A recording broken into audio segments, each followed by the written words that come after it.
I am Gemma John, and the year I turned 24, my own father threw me away in front of 300 people. I stood in the doorway of a country club wearing stained medical scrubs after working a double shift to pay for the exact wedding happening inside. He looked at me the way you look at a piece of trash that blew onto your pristine lawn. I will tell you exactly what he said. But first, I want you to hold his face in your mind, because 7 years later, that same face would turn pale inside a corporate boardroom waiting for a bailout that was never coming. None of them saw it coming. Not my mother, not my father, not my sister Vanessa. They thought the story ended the night they locked me out. Welcome back to Morning Revenge, where ordinary people meet impossible family, and the quiet ones learn the loudest lessons.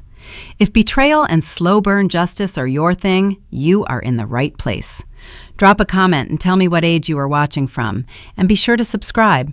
Let me take you back to that July night. Pennsylvania humidity hung in the air like a wet wool blanket. I sprinted across the crushed gravel of the Oakmont Valley Country Club parking lot. My breath tore through my throat, tasting of stale break room coffee and copper. I checked my cracked phone screen. It was 9:15 in the evening. I was 3 hours late. A notification from my banking app hovered on the screen, confirming a transfer of $4,200. That was the final payment for the gold leaf catering plates waiting on the tables inside. The overtime from my back-to-back 16-hour shifts had also covered the minimum payment for my father's cardiac stent procedure, keeping his name out of collections by a margin of hours. My reflection in the dark glass of the club doors stared back at me, a pale, exhausted face, dark circles under my eyes, and the stiff, faded blue scrubs of the clinical testing lab. The left leg of my pants bore a dark, rust-colored smear, a byproduct of a botched blood draw from a frantic trial patient 4 hours ago. I did not stop to change. I did not even stop to breathe. I pushed the heavy mahogany doors open. Cold air conditioning hit my face, carrying the scent of white roses, expensive gin, and roasted tenderloin. Inside the grand ballroom, 300 of Philadelphia's local elite stood in tight clusters. Women wore floor-length silk, and men wore tailored tuxedos. In these proud, tight-knit communities, milestones were public theater. You showed up, you dressed the part, and you proved your family's standing. My rubber-soled nursing clogs squeaked against the polished marble floor. It was a minor sound, but in the acoustic perfection of the hall, it cut through the polite murmurs. Heads turned, eyes dragged up and down my stained uniform. The whispering started, a collective hiss of high society registering a disruption. Thomas John emerged from a crowd of local politicians. He wore a rented tuxedo that fit him well, projecting the image of a prosperous patriarch. His jaw set tight. He marched toward me, his gait stiff. I opened my mouth, the apology ready. "Dad, the centrifuge broke down. I could not leave the trial samples or I would lose the overtime pay." He held up a hand. He did not lower his voice. "Look at yourself." The string quartet in the corner faltered, the cellist missing a beat. Vanessa, the bride, stood 20 feet away in custom imported lace. Her face held a mask of manufactured horror. She did not step forward to defend her sister. "You dragged the stench of a clinic into your sister's wedding," he said, enunciating each syllable for the benefit of the watching crowd. "We planned for months to present our family properly today. You mock us. You mock her." I paid the caterer. I whispered the reality of the situation, chilling the blood in my veins. "I paid for your surgery. You are an embarrassment," he interrupted, raising his voice just enough to ensure the back rows heard. "I have one daughter. Tonight, get out of here. Do not come back to my house. You are done in this family." He did not ask if I was hurt. He did not care about the grueling hours I sacrificed to keep a roof over his head. He cared only about the rust-colored stain on my pant leg and the judgment of his peers. The transactional nature of our bond snapped into sharp focus. I was the engine in the dark, meant to be utilized, but never seen. I did not cry. My hands gripped the edges of my scrub top. I looked at him, and then at Vanessa, who was already turning away to accept a glass of champagne from a bridesmaid.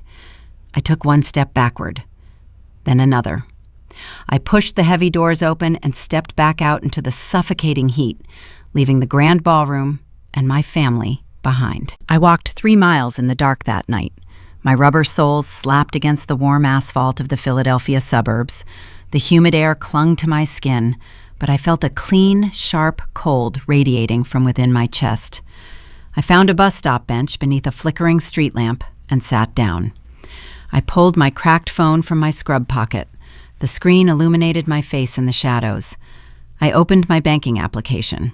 I navigated to the Scheduled Transfers tab. I stared at the list of recurring payments.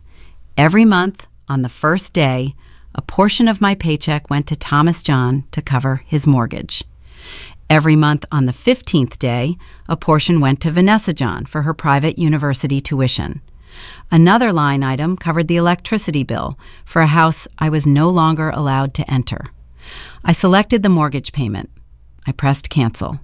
I selected the tuition payment. I pressed cancel. The application asked me to confirm the deletion of all future scheduled transactions. For 7 years, I had functioned as their invisible safety net. I worked back-to-back shifts while my father slept in a heated house and my sister studied in a comfortable dorm room. I pressed the green confirm button. The screen loaded and the list vanished. The ledger was severed. They wanted me removed from the family. I granted their wish. 3 days later, the reality of my new freedom arrived, printed on bright yellow paper. I stood in the hallway of my cramped apartment building, staring at the eviction notice taped to my front door. My landlord stood at the end of the hall, watching me with a tight expression. I did not argue with him. I could not argue. My checking account held exactly $34. I had drained my emergency savings 2 weeks prior to cover Vanessa's final semester tuition and the copay for my father's cardiac stent. I had prioritized their comfort over my own basic survival. I unlocked my door and walked into the small space. I grabbed 2 black trash bags from under the kitchen sink. I folded my extra scrubs, my few pairs of jeans, and a single tailored blazer I had purchased from a thrift store 2 years ago. I left the cheap mattress. I left the chipped dishes in the cupboard. I locked the door behind me and handed the brass key to the landlord without speaking a single word. He observed my hands, expecting them to shake. They remained perfectly still. I walked out into the city street, carrying everything I owned in 2 plastic bags. Penn Apex Clinical Labs ran a minimal staff during the night shift. I knew the overnight security guard well.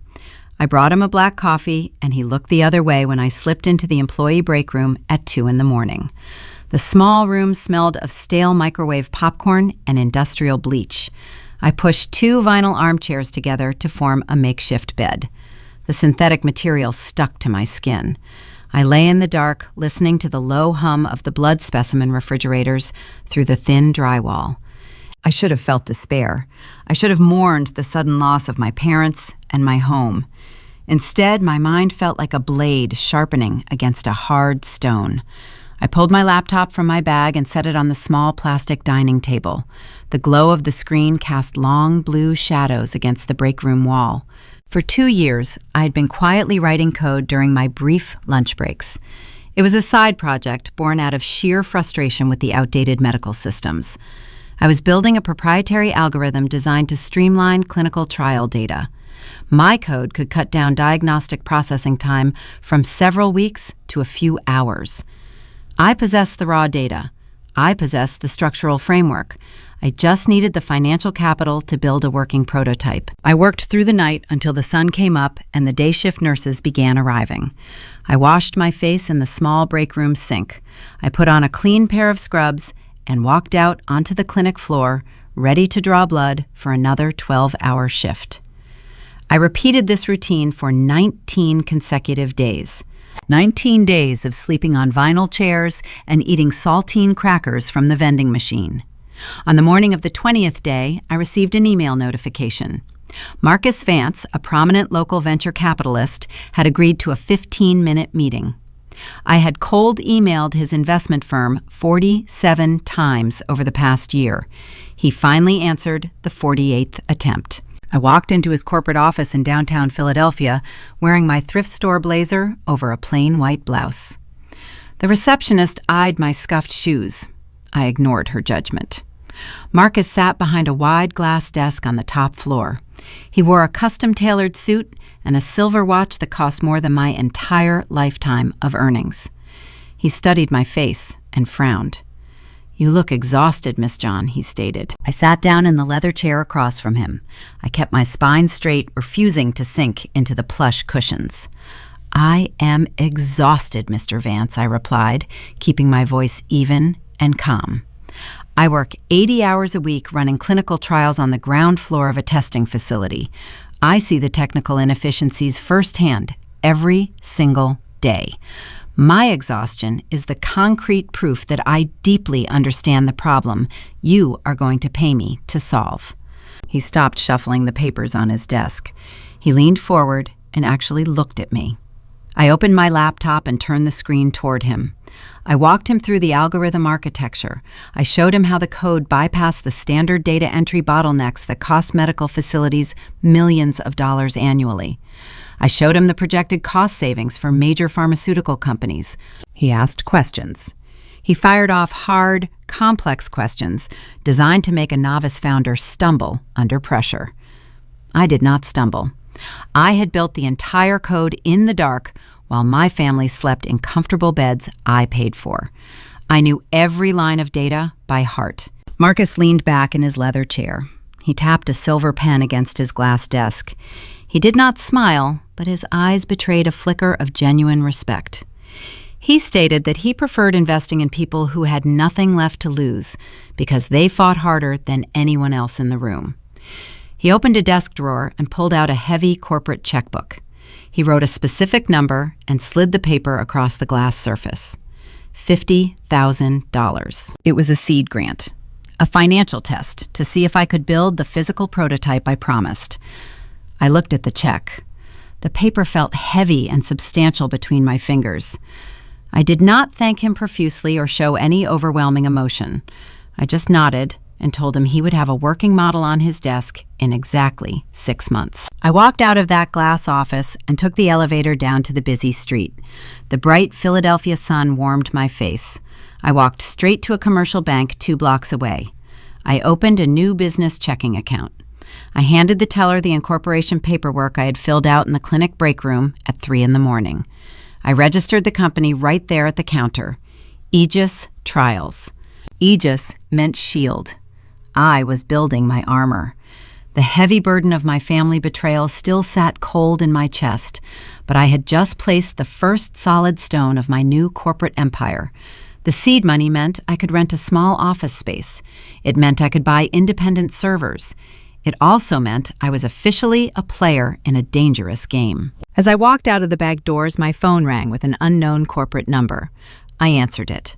A senior recruiter from a rival pharmaceutical firm had already heard whispers about my pitch meeting. Word traveled fast in the medical technology sector.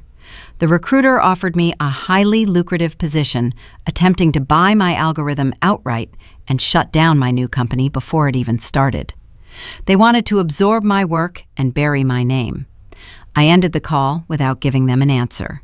The real war was just beginning, and I needed to prepare for battle. 7 years evaporate when you trade sleep for survival. In the beginning, my reality consisted of a rented folding table inside a windowless office above a dry cleaner in the industrial district. The air always smelled of harsh chemical solvents and burnt coffee.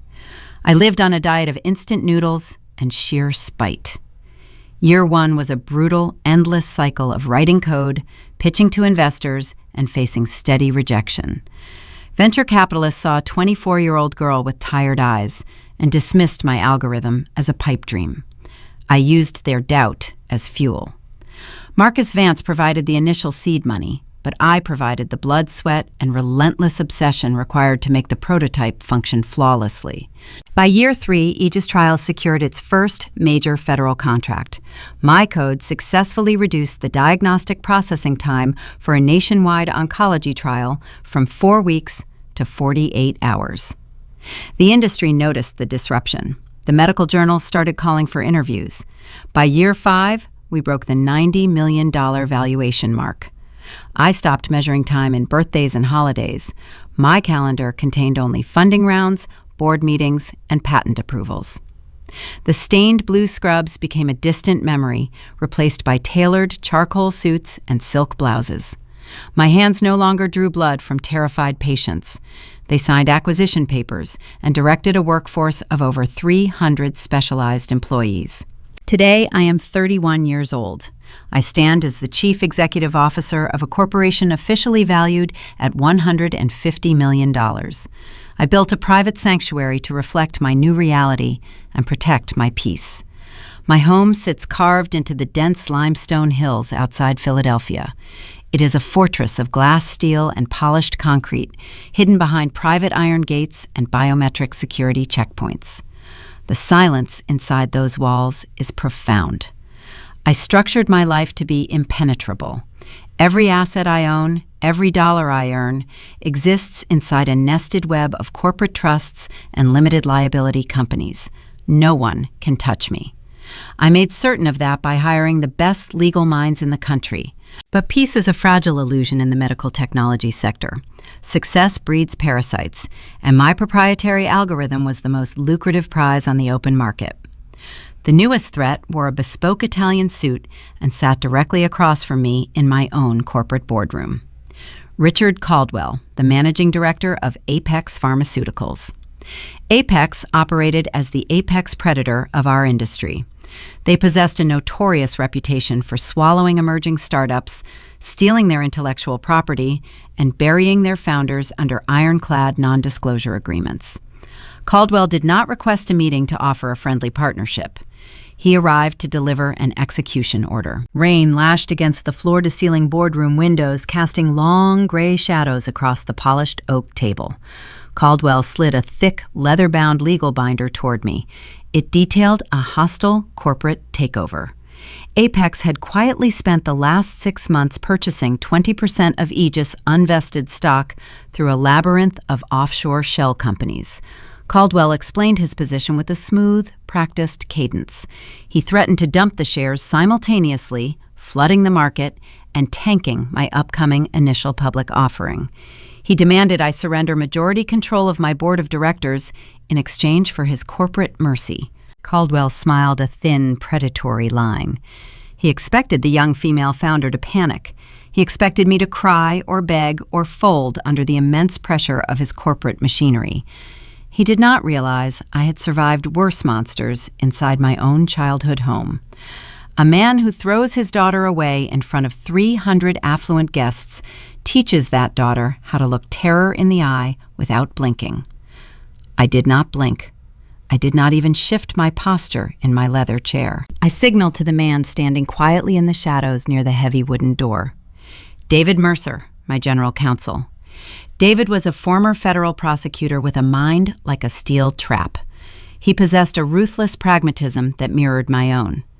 3 years ago, he left a highly lucrative partnership at a top-tier corporate law firm because he witnessed me dismantle a corrupt supply chain vendor during a basic negotiation. He recognized a fellow apex predator and chose to fight by my side. David stepped forward. His footsteps made no sound on the thick carpet. He dropped a single, thin manila folder directly on top of Caldwell's thick binder. I let the silence stretch in the room. I watched the arrogant confidence slowly drain from Caldwell's face as he stared at the plain, unassuming folder. I told him his hostile takeover strategy was predictable, lazy, and ultimately flawed. I explained that while he was busy hiding his stock purchases, I had instructed David to investigate the Apex Pharmaceuticals offshore holding accounts. We did not merely find his shell companies. We found glaring compliance violations in their recent European clinical trials.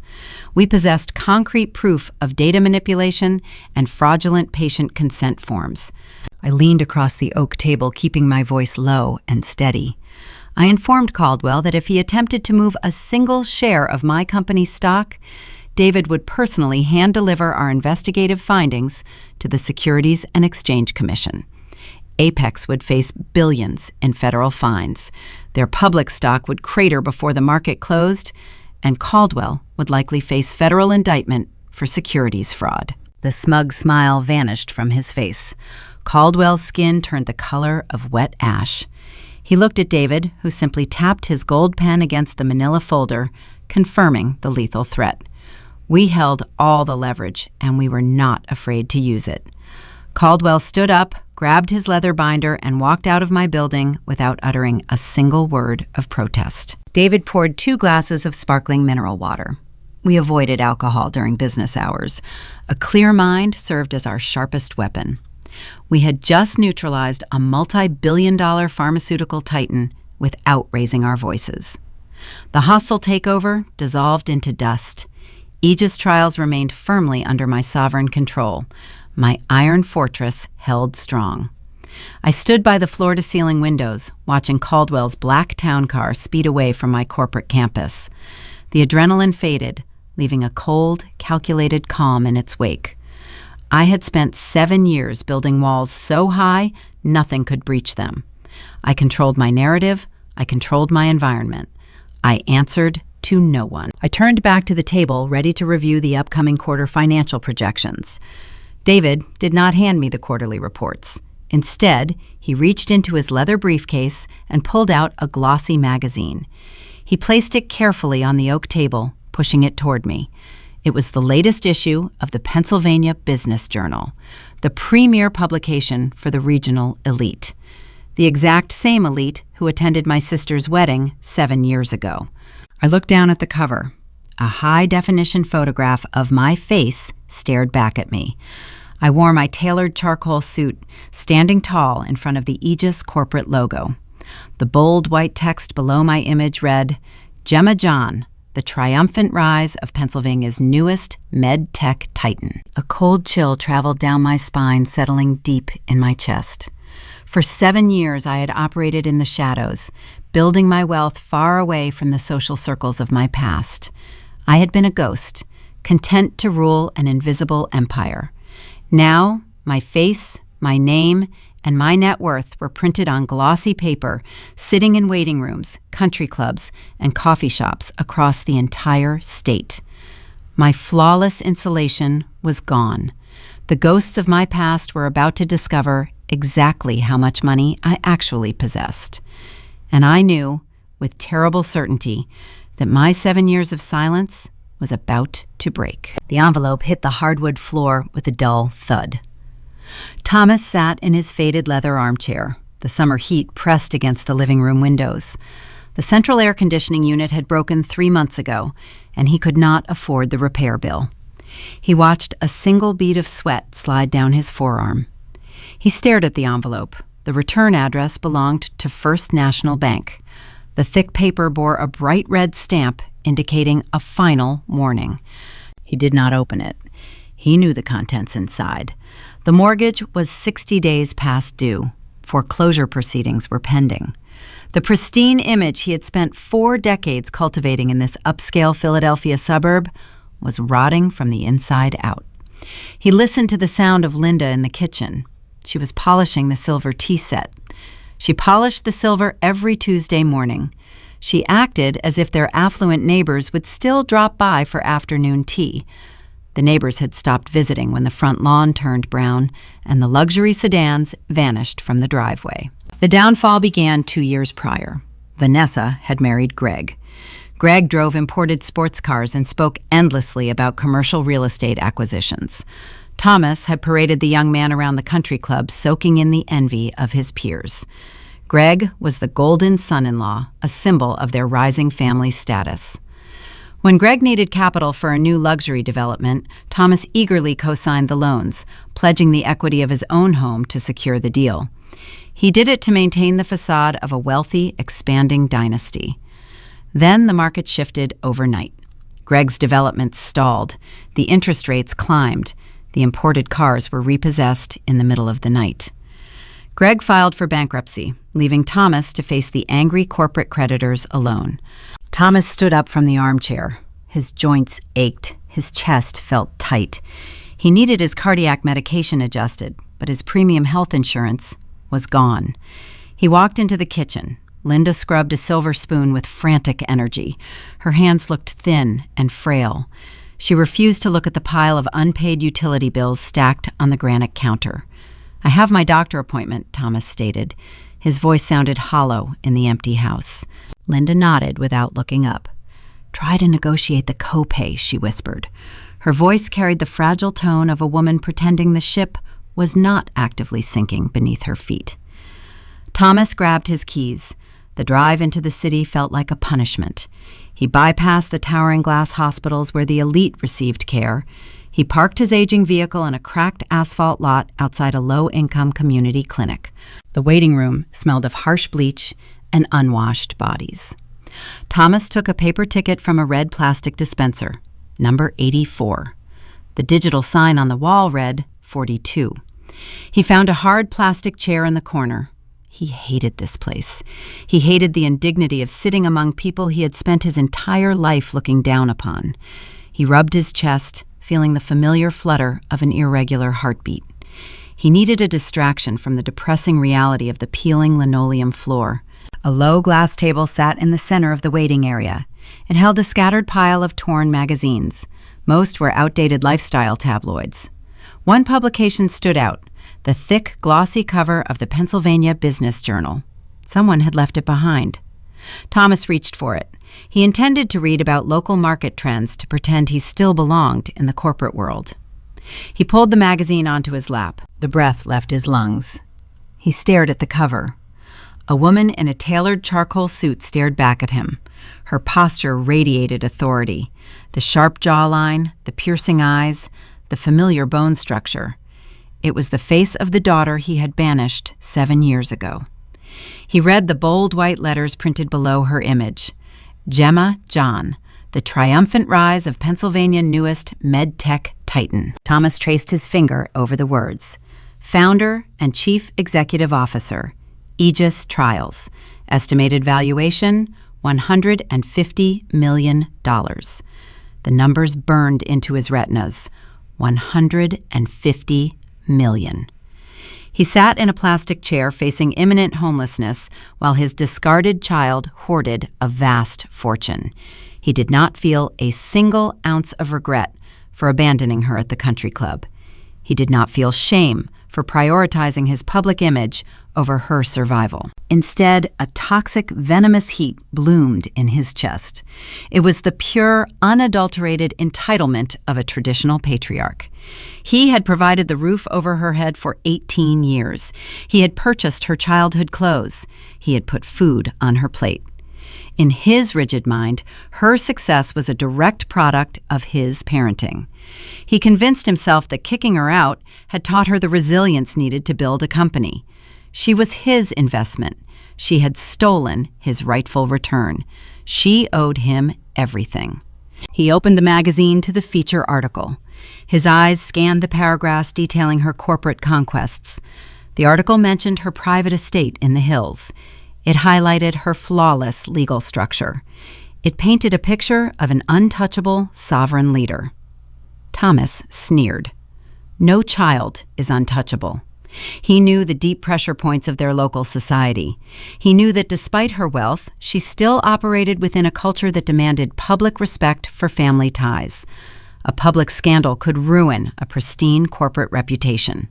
The clinic nurse called his number. Thomas ignored her. He stood up, clutching the magazine tight against his side. He walked out of the bleak waiting room and stepped back into the sweltering heat. His heart pounded with a new, frantic energy. He drove home, gripping the steering wheel. The despair that had paralyzed him all morning was gone. A predatory focus replaced it. He slammed the front door of his house. Linda flinched, dropping her polishing cloth. Thomas dropped the glossy magazine directly onto the center of the kitchen island. Linda looked at the cover. Her eyes widened. She covered her mouth with a trembling hand. Thomas did not let her speak. He pulled out his cell phone. "Call Vanessa," he commanded. "Tell her to come over immediately." Linda stared at the bold print detailing the vast fortune. She picked up the phone with shaking fingers. Thomas paced the length of the kitchen. His mind raced, assembling a tactical strategy. They could not just call Gemma and ask for a loan. She would hang up the phone. They needed to corner her. They needed a captive audience. He looked back at the article. A specific detail caught his eye. The text highlighted an upcoming public event. Gemma was scheduled to deliver the keynote address at a major medical technology summit in downtown Philadelphia the following week. Hundreds of industry leaders, prominent investors, and regional journalists would be in attendance. The cameras would be rolling. The spotlight would be exceptionally bright. Thomas smiled. It was a cold, calculated expression. He knew how much Gemma valued her new corporate image. He knew a prominent chief executive officer could not afford a messy, emotional family scandal in front of her peers. He would send Linda to the summit. She would play the role of a weeping, desperate mother reaching out to her long-lost daughter on a public stage. The social optics would force Gemma to yield and open her checkbook. The trap was set, and the hunt was officially on. The stage lights of the Pennsylvania Convention Center burned with a searing white heat. I stood behind a clear acrylic podium looking out over a sea of 5,000 industry professionals. The air smelled of ozone from the heavy audio equipment and expensive cologne from the front rows. This was the premier medical technology summit of the year. I was delivering the keynote address on the future of clinical trial encryption. My voice resonated through the state-of-the-art sound system. I spoke with a steady, measured cadence. I controlled the room. Regional journalists and national science reporters crowded the press pit directly below the stage. Their camera lenses reflected the bright overhead beams. I clicked the presentation remote in my right hand, advancing the slide on the giant digital screen behind me. I scanned the audience. My eyes swept over the general admission seating and tracked back toward the velvet-roped section reserved for corporate executives and special guests. That is when the rhythm of my heartbeat fractured. Second row, fourth seat from the center aisle. A woman sat wearing a faded floral dress. Her hair was styled in a dated, stiff, permanent wave. She clutched a worn leather handbag in her lap. It was Linda. My mother. A cold spike of adrenaline pierced my chest. The dry air caught in my throat. For 7 years, I had visualized my parents as distant phantoms locked away in a decaying suburb. Now, the phantom was sitting 20 feet away from me, breathing the same air. I knew exactly how she found me. The glossy business magazine had reached her hands. The invisible wall protecting my wealth was breached. I kept my facial expression neutral. My training took over. I did not stop speaking. I continued explaining the complex architecture of biometric security walls, but my mind rapidly analyzed the immediate threat. Linda did not belong in this room. The tickets cost $2,000. She had charmed, or manipulated, her way past the registration desk using my last name. She was an uninvited scout sent to test my defenses. I watched her through the glare of the spotlights. Linda possessed a dangerous, specific talent for public theater. During my childhood, she routinely weaponized vulnerability. She would weep in the church pews to secure financial charity from the congregation, while my father spent his paycheck on luxury golf clubs. She used tears as currency. Right on cue, her performance began. Linda stood up from her velvet chair. The executive sitting next to her shifted uncomfortably. She stepped into the center aisle. The press pit was only 10 feet to her left. The reporters held their high-definition cameras ready to capture any unscripted moment. Linda looked up at me. Her lower lip trembled. Tears spilled over her eyelashes, catching the stage lights. She raised her hands, opening her arms wide in the universal gesture of a grieving, desperate mother seeking a loving embrace. She took a slow, agonizing step toward the stage stairs. She wanted a spectacle. She wanted me to freeze. She expected the frightened, exhausted 24-year-old girl in the stained scrubs to emerge and crumble under the heavy weight of familial duty. She calculated that a prominent chief executive officer would never risk a public relations disaster by rejecting a weeping mother in front of the press. She gambled on my fear of societal judgment. She miscalculated. I no longer feared the judgment of Pennsylvania society. I owned the room. I did not break eye contact with the audience. I did not alter the pitch or volume of my voice. I delivered a line about neutralizing external threats to localized data servers. As I spoke the words, I moved my left hand to the edge of the acrylic podium. I raised my index finger and tapped the clear surface twice. It was a silent, predetermined protocol. Carter stood in the shadows of the stage wings. He was my lead security director, a former military intelligence officer who specialized in threat de-escalation. He read the double tap. He did not hesitate. Before Linda could take a third step toward the stage, two men in tailored dark suits materialized from the side aisles. They moved with terrifying fluid efficiency.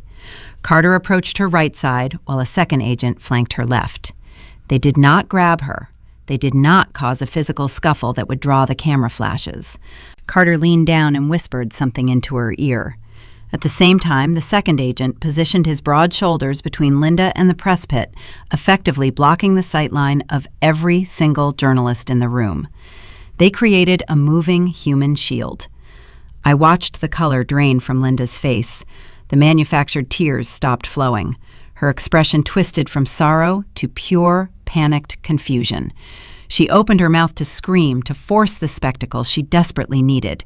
Carter placed a firm hand on her lower back.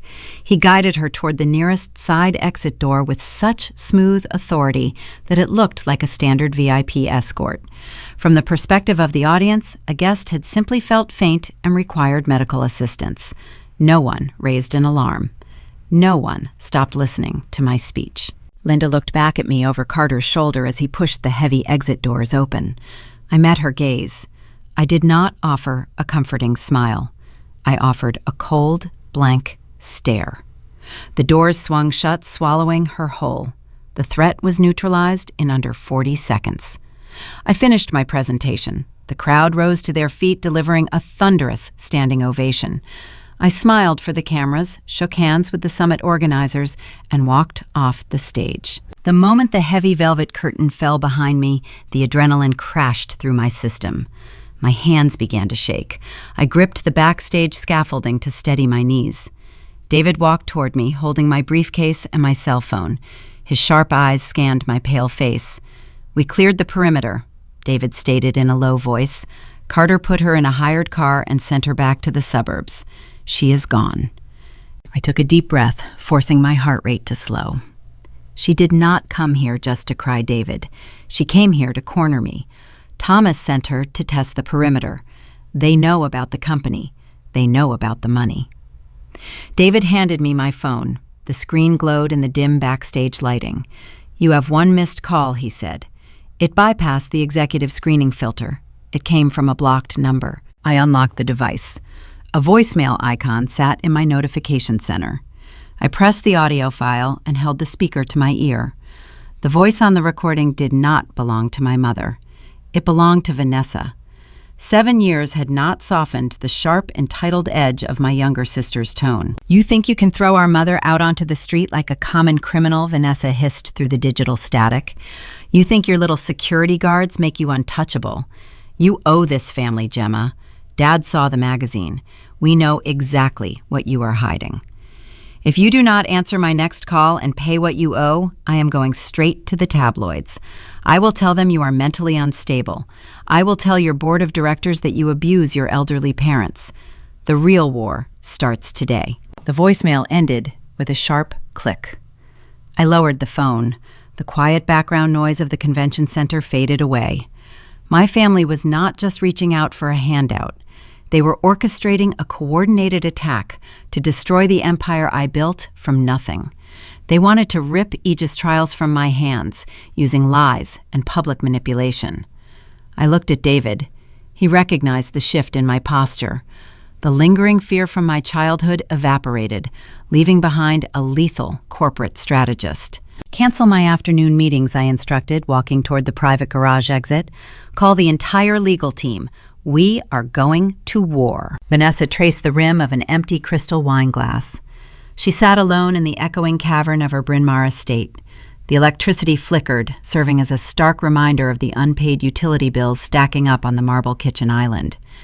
Greg, her husband, had stopped coming home before midnight. His commercial real estate ventures had collapsed, leaving them drowning in a sea of toxic debt. The bank intended to seize the property in less than 2 weeks. The silence of the large residence mocked her. 7 years ago, she wore custom lace and danced under gold leaf chandeliers. Her father had proudly secured her future. Gemma had ruined the aesthetic of that perfect evening by tracking clinic dirt onto the polished dance floor. Vanessa still believed her older sister deserved the banishment. In her rigid worldview, certain people were born to serve the family image. Gemma was the designated workhorse. The draft horse was never supposed to buy the racetrack. Her phone buzzed on the granite counter. The caller identification displayed her father's name. Vanessa answered, pressing the device to her ear. Thomas breathed heavily into the receiver. His voice carried a tremor of raw indignation. "Your mother failed," he stated. Vanessa tightened her grip on the crystal glass. What happened? Gemma did not even look at her. Thomas spat the words with bitter venom.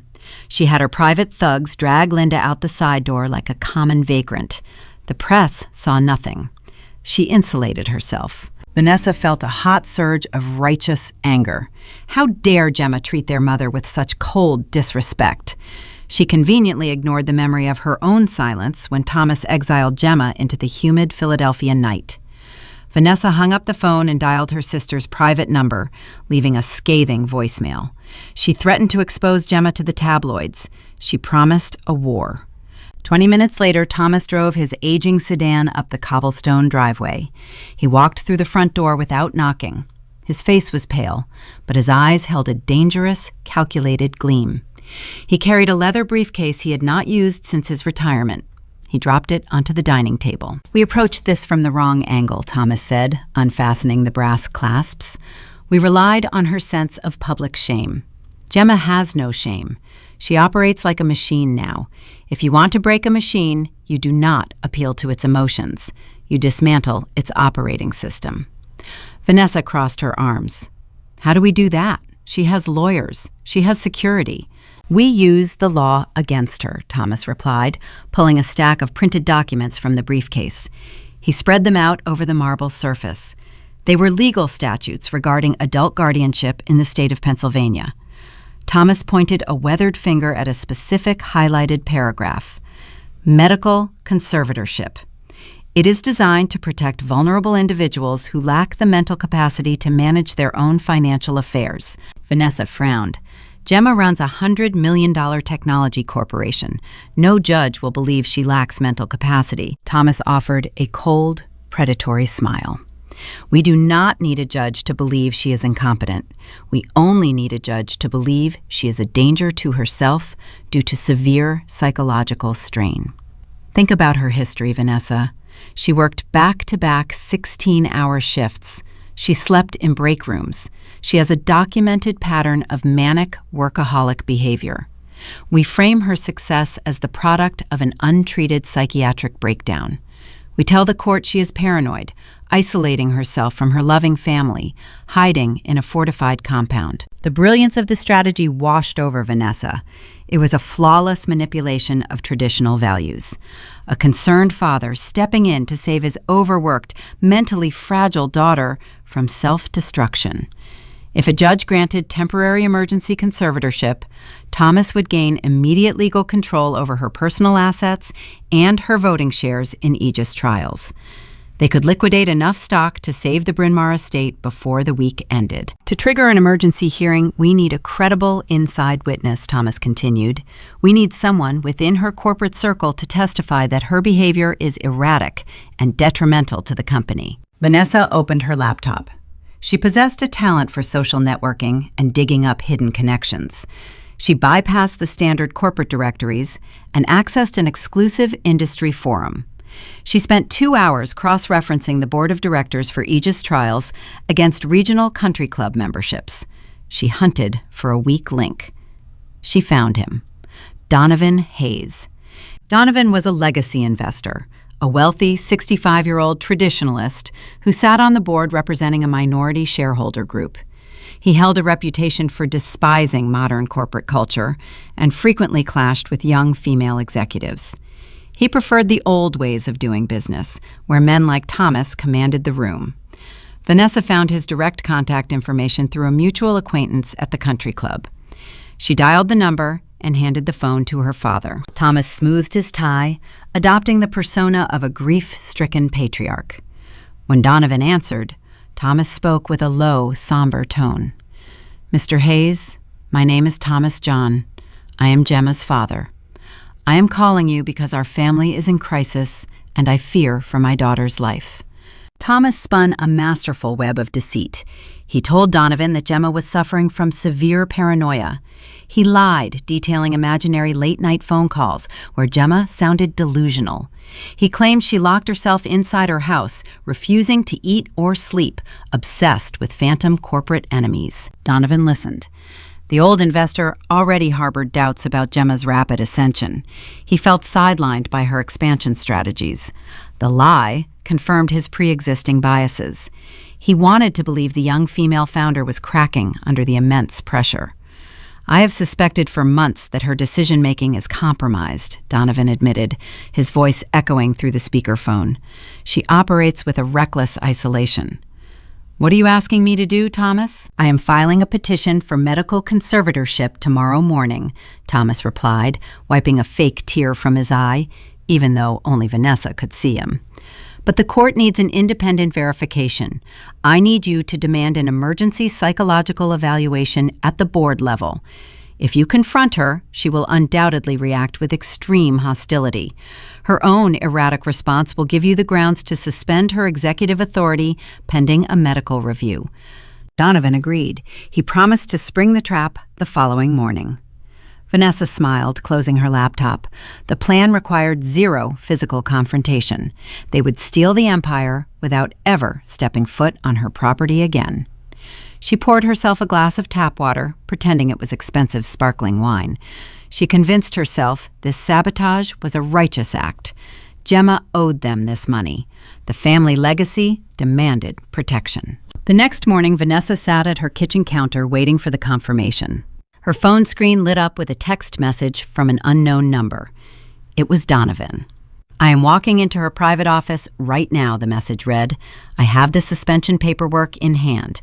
The board will have control by noon." Vanessa exhaled a long breath of pure relief. She pictured the scene unfolding miles away. Donovan marching into the pristine corporate headquarters, holding the power to strip Gemma of her title, her wealth, and her dignity. The ghost of the country club wedding was finally about to receive her rightful punishment. The draft horse was going back into the stable. My private office on the top floor of the Aegis corporate tower smelled of fresh rain against glass and dark roasted espresso. I stood by the window watching the morning traffic crawl along the Philadelphia streets. The door swung open without a knock. Donovan Hayes marched into the room. He clutched a thick manila folder against his chest. Donovan represented the old guard. He spent his career in mahogany boardrooms, smoking cigars, and making handshake deals with men who looked and thought exactly like my father. He viewed my swift rise in the medical technology sector as an unnatural disruption. Today, he intended to correct that disruption. He dropped the folder onto my pristine glass desk. The heavy thud echoed in the quiet room. "I am suspending your executive authority," Donovan announced. His tone carried a forced solemnity, masking a deep current of satisfaction. "We received a credible report regarding your mental stability. The board requires an immediate psychological evaluation. You are a danger to this company, Gemma." He waited for my reaction. He expected tears. He anticipated a frantic emotional denial that he could document and use as evidence of my supposed hysteria. Thomas had trained me well in the art of remaining perfectly still while under fire. I did not blink. I did not raise my voice. I pressed a silver intercom button on the edge of my desk. David walked into the office 5 seconds later. He carried his own thin file. I looked at Donovan. "Your timing is unfortunate," I stated, keeping my posture relaxed. "You assume you hold the high ground. You are standing in quicksand." David placed his file next to the suspension paperwork. He opened the cover. You are quite vocal about your concerns for company security, Donovan, I continued. Yet our internal tracking software flagged an interesting anomaly last Tuesday. Someone downloaded the encrypted blueprints for our newest trial algorithm. That someone then transferred the data to an external server using a masked internet protocol address. Donovan's face lost its ruddy color. The satisfaction melted away, leaving a hollow, pale shell. David pulled a printed log from the file. You routed the transfer through a server in the Cayman Islands, David explained, his voice a low, measured hum. But you accessed the initial secure portal using your own credential key while connected to the wireless network at your private country club. We traced the recipient server. It belongs to Apex Pharmaceuticals. I stepped away from the window and walked toward the desk. You committed corporate espionage, I told him. You sold our proprietary secrets to Richard Caldwell. The penalty for this level of intellectual property theft involves federal prison time. Donovan opened his mouth, but no sound emerged. The suspension paperwork sat ignored on the glass surface. He realized the trap my family set for him had inadvertently triggered my own security protocols. He was a pawn, sacrificed on a board he did not even understand. You have two choices, I said, leaning forward slightly. You can proceed with this fabricated medical conservatorship claim. If you choose that path, David will hand this evidence to the Federal Bureau of Investigation before lunch. Or you can sign a formal letter of immediate resignation, forfeiting your stock options and signing a lifetime non-disclosure agreement. Donovan reached into his suit pocket with a trembling hand. He pulled out a gold fountain pen. He did not read the resignation letter David slid across the desk. He just signed his name on the dotted line. He turned around and walked out of the office, a ruined man. The threat of a boardroom coup evaporated into the air. I sat down in my leather chair. The initial attack was neutralized, but the underlying vulnerability remained exposed. Thomas and Vanessa had discovered a terrifying loophole. Pennsylvania law allowed family members to petition for emergency guardianship over relatives deemed unfit. My father weaponized traditional family values, turning the legal system into a tool for financial extraction. Lock the doors, I told David. Cancel my schedule for the next 2 days. We have work to do. For 48 hours, the corporate headquarters transformed into a war room. We consumed black coffee and stale sandwiches. The fluorescent lights buzzed overhead as we mapped out a financial defense strategy on giant whiteboards. I realized that as long as my name remained directly tied to the Aegis assets, my parents could target me. I needed to become a ghost in the machine. We began the complex process of restructuring. We transferred my controlling shares of the corporation into an irrevocable blind trust. I appointed David as the primary trustee. Under this structure, I no longer legally owned the shares. I simply benefited from them. A judge could not seize assets that did not belong to me on paper. Next, we layered my personal wealth. We established a series of limited liability companies registered in anonymous jurisdictions like Wyoming and Delaware. The primary entity owned a secondary holding company, which in turn owned the deed to my private estate in the hills. The paper trail became an endless, shifting maze. If Thomas hired forensic accountants to hunt for my money, they would wander through a desert of redacted documents and dead ends. My wealth became an iron fortress, impenetrable by design. By the morning of the third day, my eyes burned from staring at legal contracts. I signed the final document transferring my liquid capital into the primary blind trust. The defense was flawless. I stood up and walked to the floor-to-ceiling window. The city of Philadelphia stretched out below me, bathing in the early morning sunlight. Defense was necessary for survival, but defense alone would not stop Thomas and Vanessa from plotting their next strike. They proved they were willing to destroy my life to save their own comfortable existence. I needed to remove their capacity to fight. David sat at the conference table, organizing the final stacks of paper. I turned to face him. Look into Vanessa and Greg, I instructed. David paused, his hands hovering over a legal binder. They filed for bankruptcy last month, he replied. The public records show multiple defaulted commercial real estate loans. The banks are preparing to foreclose on their primary residence in Bryn Mawr. They have zero capital. Banks prefer quick cash over drawn-out foreclosure proceedings, I said. Find out which financial institution holds the primary mortgage on the Bryn Mawr property. Then set up a new shell corporation. Name it Ironclad Holdings. David raised an eyebrow, catching the drift of my strategy. You want to buy their debt. I want to buy all of it, I confirmed. Offer the bank a lump sum cash payment for the distressed notes. Purchase the commercial defaults and the residential mortgage. Do it quietly. Make sure my name never touches the transaction. The corporate machinery shifted into high gear. David executed the plan with lethal efficiency. The banking institution holding Greg's failed investments eagerly accepted a cash buyout for the toxic assets. They transferred the ownership rights to Ironclad Holdings without asking any questions. The transaction took less than 6 hours to finalize. The late afternoon sun cast long orange shadows across my glass desk. David walked into the office one last time.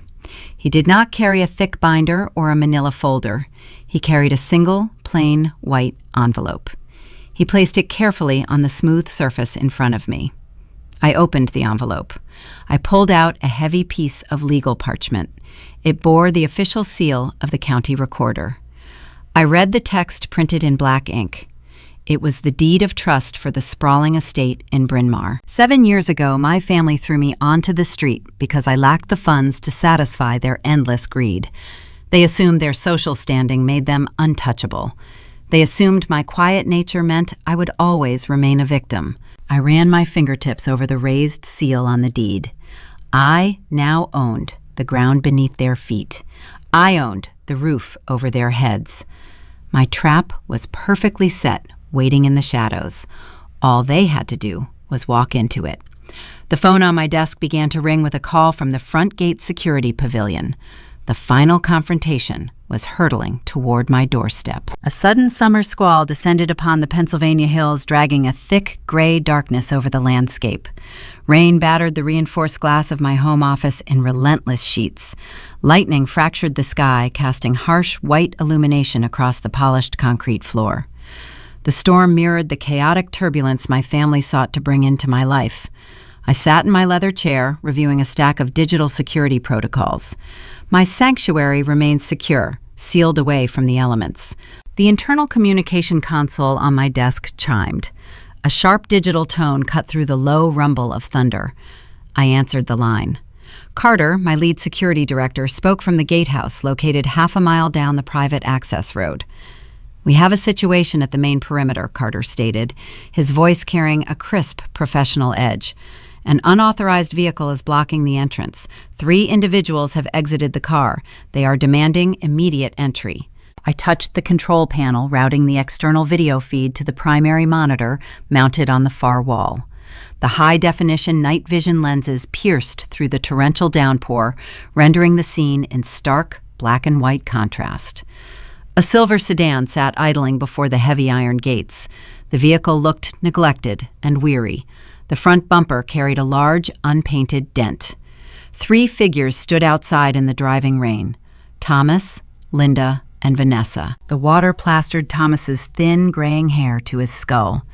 His posture, usually so rigid and commanding in front of his peers, now held a frantic, desperate stoop.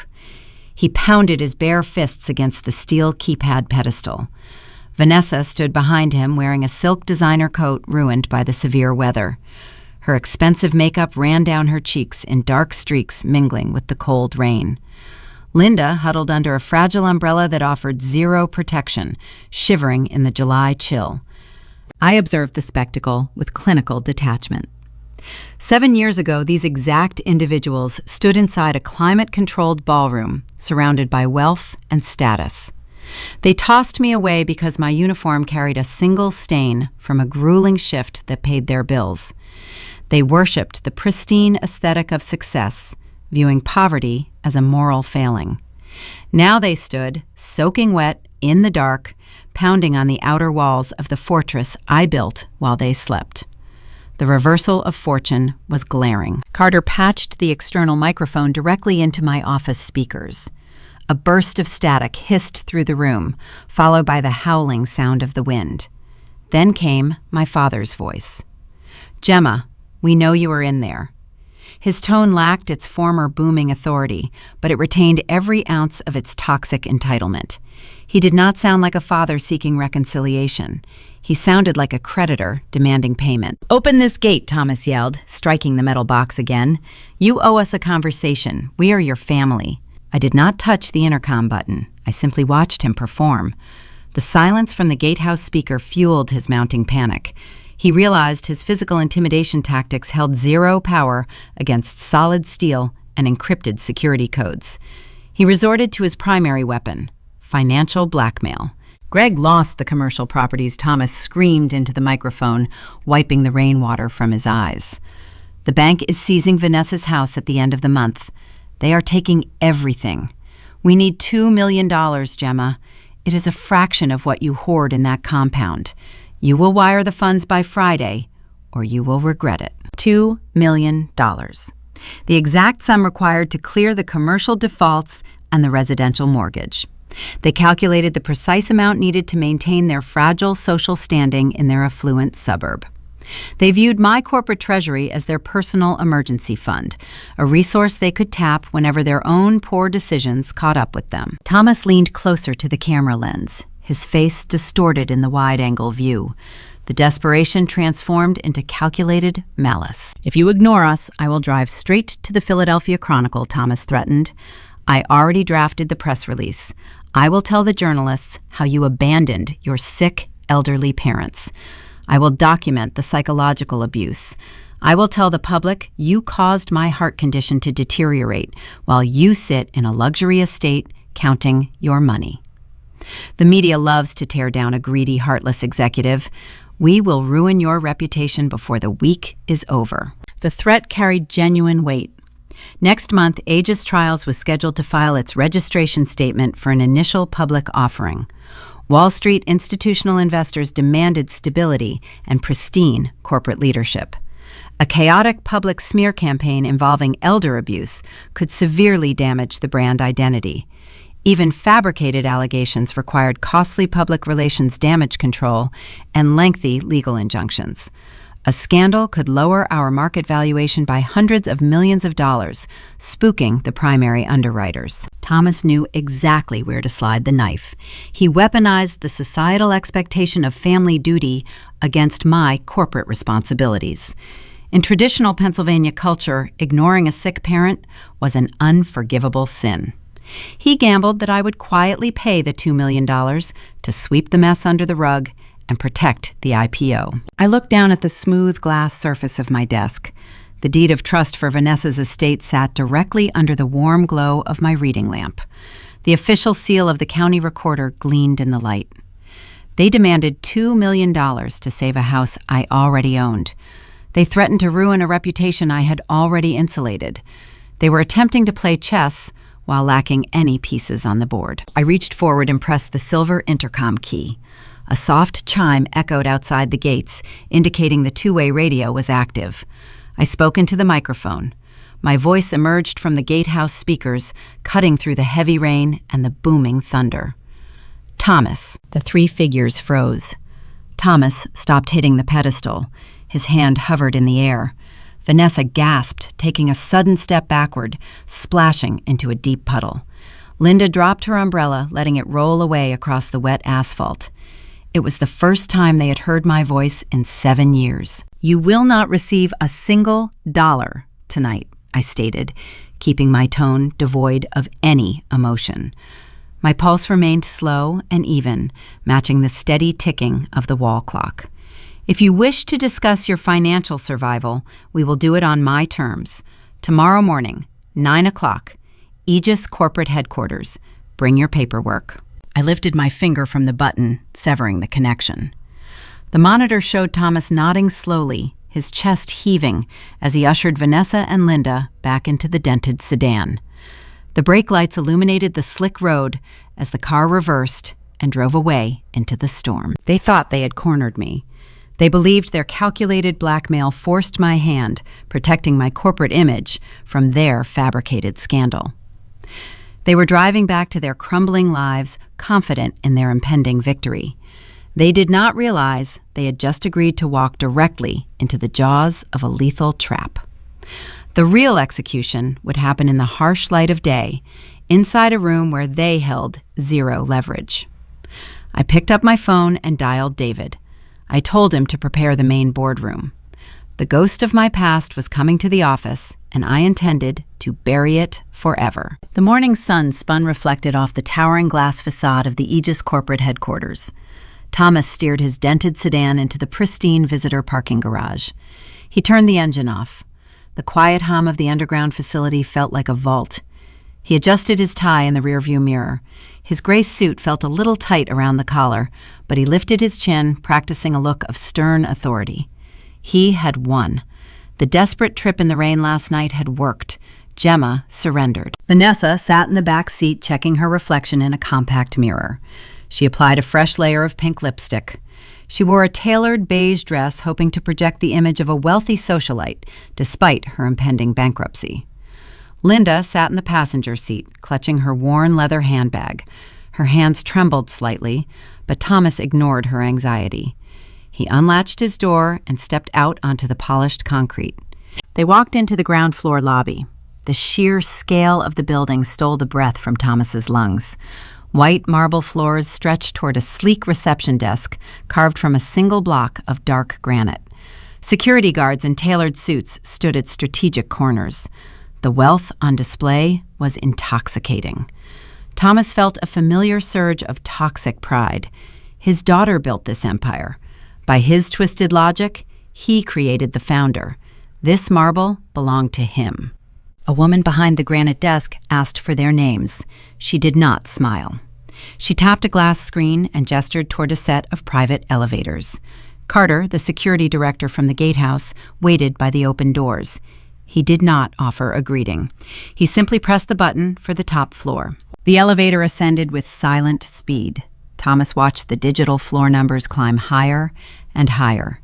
He imagined the $2 million wire transfer hitting his bank account by noon. He planned to pay off Vanessa's defaulted loans and then demand a monthly stipend for himself. He held a manila folder under his arm containing the drafted press release detailing Gemma's fabricated mental breakdown. It was his leverage, his loaded weapon. The doors parted, revealing a sprawling executive suite. Carter led them down a wide corridor lined with modern, abstract art. He opened a heavy, frosted glass door and gestured for them to enter. "Take a seat," Thomas instructed his wife and daughter, projecting the confidence of a conquering general. "She will be here in a minute. She knows what is at stake." He placed his manila folder on the quartz surface. He chose the chair at the head of the table facing the door. He wanted Gemma to see him occupying the position of power the moment she entered. He checked his gold wristwatch. 9 o'clock exactly. They were punctual. Vanessa took a seat near the window, crossing her legs. She pulled out her cell phone, eager to check her messages. Linda sat beside Thomas, keeping her handbag firmly on her lap. She looked around the expansive room, her eyes darting nervously toward the locked door. 15 minutes passed. The room remained perfectly quiet. The soundproofing was exceptional. No ringing telephones, no typing keyboards, no footsteps penetrated the thick glass walls. The silence began to feel heavy, pressing against Thomas's eardrums. He tapped his fingers against the table. 30 minutes. The digital clock on Vanessa's phone shifted to 9:30.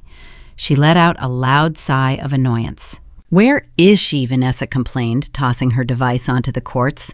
"She is doing this on purpose. She wants us to grovel." "Hold your tongue," Thomas snapped. He maintained his rigid posture. "This is a standard corporate negotiation tactic. She is making us wait to establish dominance. We will not fall for it. Let her play her little games. We hold the winning hand." 1 hour passed. 10 o'clock.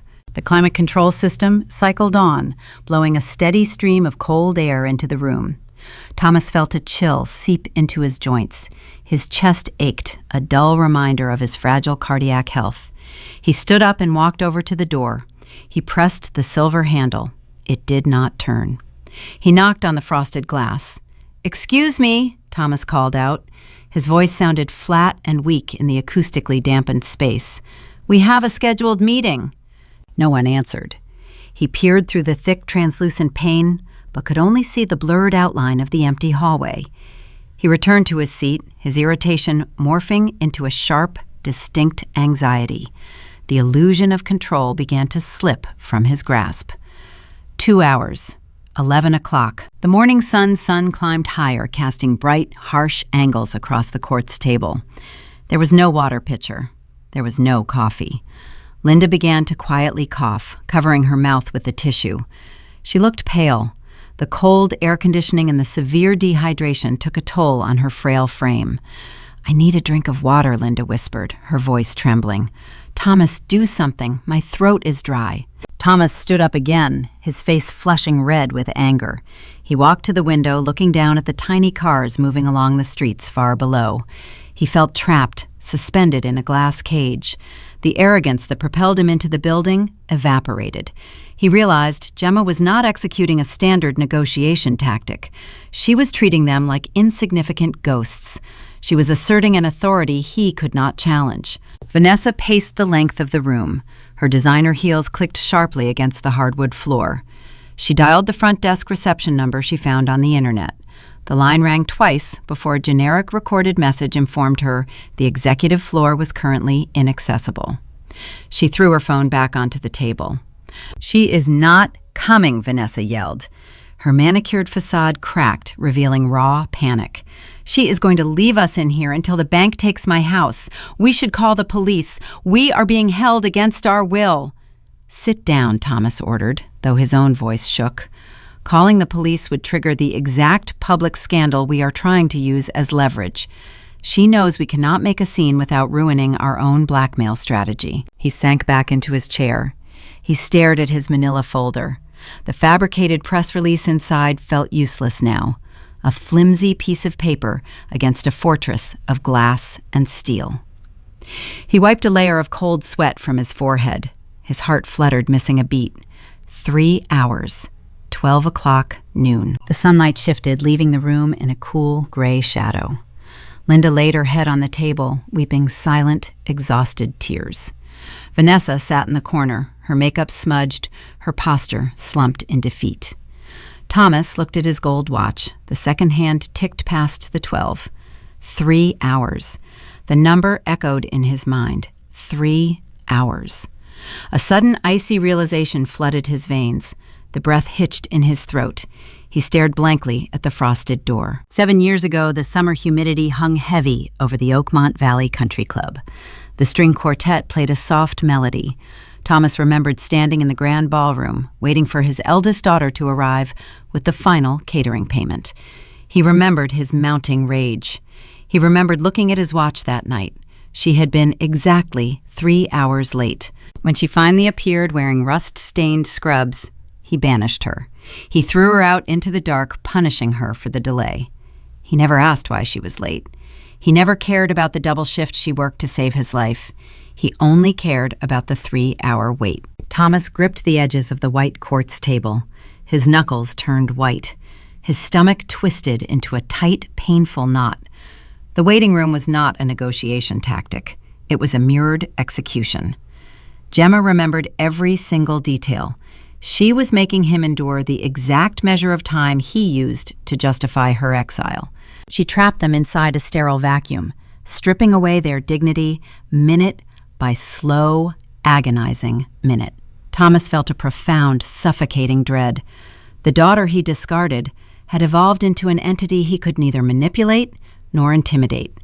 She was a sovereign predator, and he had walked his family directly into her jaws. A soft electronic chime echoed from the wall panel. The locking mechanism disengaged with a heavy metallic clack. Thomas stopped breathing. Vanessa bolted upright in her chair. Linda raised her tear-streaked face from the table. The heavy frosted glass doors finally slid open. I pushed the heavy frosted doors open and stepped into the chilled atmosphere of the executive boardroom. David flanked my right side, holding his sleek briefcase. An independent court stenographer walked to my left, carrying her compact transcription machine. We moved in unison, a synchronized unit of corporate execution. The three figures seated around the long quartz surface looked nothing like the proud, affluent socialites who once banished me. The prolonged 3-hour wait had stripped away their manicured veneers. Thomas appeared haggard. His gray suit hung loose around his shoulders, and a frantic sheen of cold sweat coated his forehead. Vanessa slumped in her chair, her designer dress wrinkled, her makeup smudged from a mixture of humidity and rising panic. Linda stared at the empty water glass in front of her, looking hollow and frail. The stenographer moved toward the corner, sitting down near the window. She flipped open her device, placing her fingers over the keys. The soft mechanical clicking started immediately, documenting the ambient sounds of the room. Thomas watched her, his bloodshot eyes darting back and forth. He realized the gravity of the situation. This was not a private family squabble meant to be swept under the rug. This was a formal legal proceeding, and every spoken word would enter the permanent public record. Thomas tried to rally his fractured ego. He sat up straight, attempting to project the dominant aura of a patriarch. He picked up his manila folder and shoved it across the smooth stone. The paper slid, stopping just inches from my folded hands. "We are finished playing these childish waiting games," Gemma Thomas declared. His voice sounded hoarse, lacking its usual booming resonance, but he forced a tone of arrogant bravado. "Inside that folder is a drafted civil lawsuit and a comprehensive press release. We detailed your untreated psychological instability. We outlined your pattern of elder neglect and severe paranoia. If you do not authorize a direct wire transfer of $2 million to my primary account by the end of business today, we file the suit tomorrow morning. The media will tear your corporate reputation apart right before your initial public offering." I did not touch his folder. I did not even look at the cheap paper. I kept my gaze locked onto his tired face. I gestured briefly to my general counsel. David stepped forward. He unlatched his briefcase and retrieved a thick black leather binder. He dropped it onto the exact center of the table. The heavy volume landed with a dense, echoing thud that made Linda flinch in her seat. I leaned forward, resting my forearms against the cool quartz. "That is a comprehensive forensic accounting ledger," I explained, keeping my voice level and devoid of any emotional inflection. "It contains every single financial transaction, bank transfer, and cashed check between us from the day I turned 18 until the night you threw me out of the country club. For 7 years, I carried the weight of your ungrateful consumption in silence. Today, we read the numbers aloud." I reached out and opened the thick cover. The first page displayed a meticulously charted graph printed in sharp color. "Let us review the grand myth of your parental provision." I suggested turning to a specific tab marked with a red label. "You arrived at my gates demanding a bailout. You justify this extortion by claiming I owe you a vast debt for raising me. You claim my current success stems directly from your patriarchal guidance. The mathematics, however, prove a vastly different reality." I pointed my index finger at a highlighted row of numbers. "Let us start with April 14th of my sophomore year. $4,500 transferred directly from my modest savings account to Penn State University. That deposit covered the tuition shortfall for Vanessa because you squandered her college fund on a luxury cruise you could not afford. You told your country club friends she earned an academic scholarship. The truth, printed right here in black ink, shows my clinic paycheck kept her enrolled." I turned another crisp page. May 2nd, $8,000 paid to the regional cardiology clinic for your arterial stent procedure. Your premium insurance lapsed because you refused to downgrade your exclusive golf club membership. I worked 80-hour weeks drawing blood from trial patients until my fingers blistered to keep your heart beating. I missed my own meals so you could dine on expensive steaks. I flipped to the final tab, July 14th. $4,200 paid to the elite catering vendor for a wedding reception I was not allowed to attend. The rust-colored smear on my uniform that offended you so deeply was the physical evidence of the labor required to buy those gold leaf plates.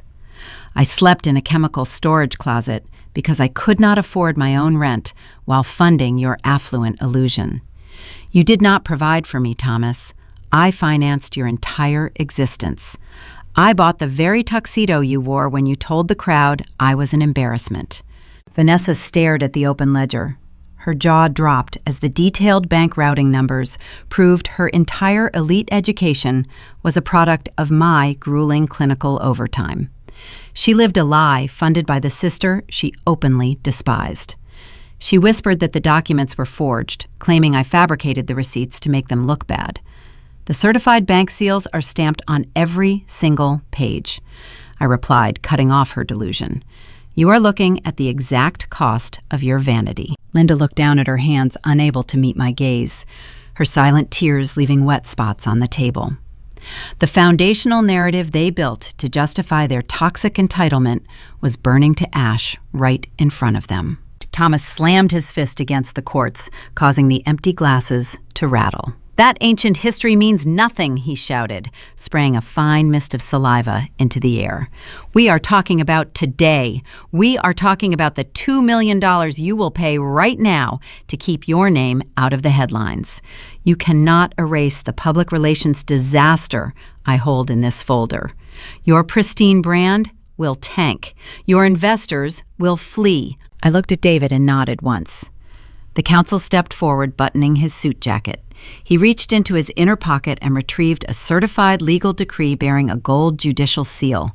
The heavy parchment represented the lethal speed of elite corporate litigation, a realm Thomas could never hope to navigate. "You are holding a fairy tale," Mr. John David stated, his baritone voice filling the room with undeniable authority. "You assume the tabloids are eager to print unverified slander against a prominent chief executive officer. However, Aegis Trials employs a highly proactive media defense strategy. At 7 o'clock this morning, I appeared before a federal judge. I presented high-definition security footage of your extortion attempt outside the residential gates last night." David laid the legal decree directly on top of Thomas's manila folder, burying the threat. The judge granted a preemptive gag order and a sweeping defamation injunction against you, your wife, and your daughter. Furthermore, we served binding cease and desist notices to every regional and national media outlet operating within the United States. Our cybersecurity team is actively monitoring your digital footprints. If you attempt to leak a single fabricated story regarding my client's mental health on any platform, you will face immediate incarceration for violating a federal court order, along with ruinous financial penalties that will garnish any future income you manage to generate. The remaining color drained entirely from Thomas's face, leaving him a pale, trembling shell. The leverage he thought he possessed dissolved into thin air. His press release was nothing more than worthless scrap paper. He could not sell a scandalous story when no publication was legally allowed to print the words. The extortion plot was dead and buried, crushed under the weight of superior legal firepower. The boardroom fell deathly quiet, except for the soft, rhythmic clicking of the stenographer typing the final nail into their coffin. The reality of their total defeat settled over the table like a heavy shroud. Vanessa began to panic, her breath hitched in short, shallow gasps echoing her sudden terror. If the blackmail was useless, they had zero methods left to extract the bailout funds. The harsh reality hit her that the commercial banks would seize her Bryn Mawr estate by the end of the week, leaving them entirely homeless. She turned toward me, her eyes wide with a new feral desperation. She realized their offensive weapons were destroyed, but the war was not over. They still desperately needed shelter, and the conversation was about to shift from a demand for money to a desperate plea for survival. I held the only remaining key to their future, and the trap was ready to snap shut. The heavy silence in the boardroom stretched, pulling the tension tight across the polished quartz table. Vanessa could not endure the quiet. The reality of the federal injunction and the comprehensive financial ledger shattered her last remaining defense mechanism. She realized her designer clothes and her rehearsed country club manners held zero currency in this room. The protective bubble of her privileged existence popped, leaving her exposed to the cold, harsh truth of her impending ruin. She stood up from her chair, Her hands gripped the edge of the table, her knuckles turning a pale ivory. The pristine mask of the affluent socialite peeled away, revealing a terrified, frantic woman staring into an abyss. "You have no soul," Vanessa screamed, the sound echoing off the thick, frosted glass walls. Her voice cracked, losing its refined pitch. "You sit up here in your glass tower surrounded by security guards and lawyers, punishing us for a single mistake made 7 years ago. You want to see us suffer. You want to watch us lose everything." I kept my hands folded, resting on top of the black leather binder. I did not interrupt her. I let her exhaust her remaining adrenaline. The court stenographer continued typing, capturing every frantic word for the permanent legal record. "The bank is seizing my property." On Friday, Vanessa continued, tears of genuine panic streaming down her face, ruining her carefully applied makeup. "They are taking the Bryn Mawr estate. They are locking the doors. Greg lost the commercial portfolio, and we have zero liquid capital left to satisfy the default. We will be out on the street, Gemma. Mom and Dad will have nowhere to live. You hold $150 million in your corporate treasury, and you refuse to part with a tiny fraction to save your own flesh and blood from homelessness. You are a cold, heartless monster." She sank back into her chair, sobbing into her hands. The performance lacked the calculated manipulation her mother possessed. This was raw, unfiltered terror. The impending foreclosure represented the ultimate failure in their appearance-obsessed culture. Losing the house meant losing their social standing, their friends, their entire identity. I let the sound of her crying fill the chilled air for a full 60 seconds. I watched the rise and fall of her shoulders. I observed Thomas staring blankly at the far wall, his posture sagging under the crushing weight of their financial reality. They came here to extort a frightened girl. They found an apex predator waiting instead. "Let us discuss the impending foreclosure," I stated, cutting through the sound of her weeping. My voice remained steady, a surgical instrument, slicing away the remaining layers of their delusion. Vanessa lowered her hands, looking across the table with red-rimmed eyes. She sniffled, clinging to a sudden, desperate spark of hope. She thought my willingness to discuss the bank meant I was finally preparing to negotiate a bailout. She assumed the guilt trip had penetrated my armor. When a commercial lending institution holds a portfolio of toxic defaulted debt, they face a lengthy, expensive legal process, I explained, leaning back into my leather chair. Foreclosures require court filings, eviction notices, and property auctions. Banks despise holding non-performing assets. They prefer liquidity. If an anonymous private equity firm offers them a lump sum cash payment to purchase those toxic notes outright, the bank will eagerly accept the deal to clear their balance sheet. Thomas frowned, his brows furrowing in deep confusion. He possessed a rudimentary understanding of corporate finance, but his panic clouded his processing speed. "Why are you lecturing us about commercial banking practices?" he rasped, his voice barely a whisper. I turned my attention to David. The general counsel nodded, opening his sleek briefcase for the final time. He bypassed the thick legal binders and retrieved a single, plain white envelope, the same envelope he placed on my desk the previous afternoon. He walked around the long quartz table and set the crisp paper directly in front of Vanessa. "A subsidiary of my primary blind trust operates under the name Ironclad Holdings." I continued watching her stare at the white rectangle.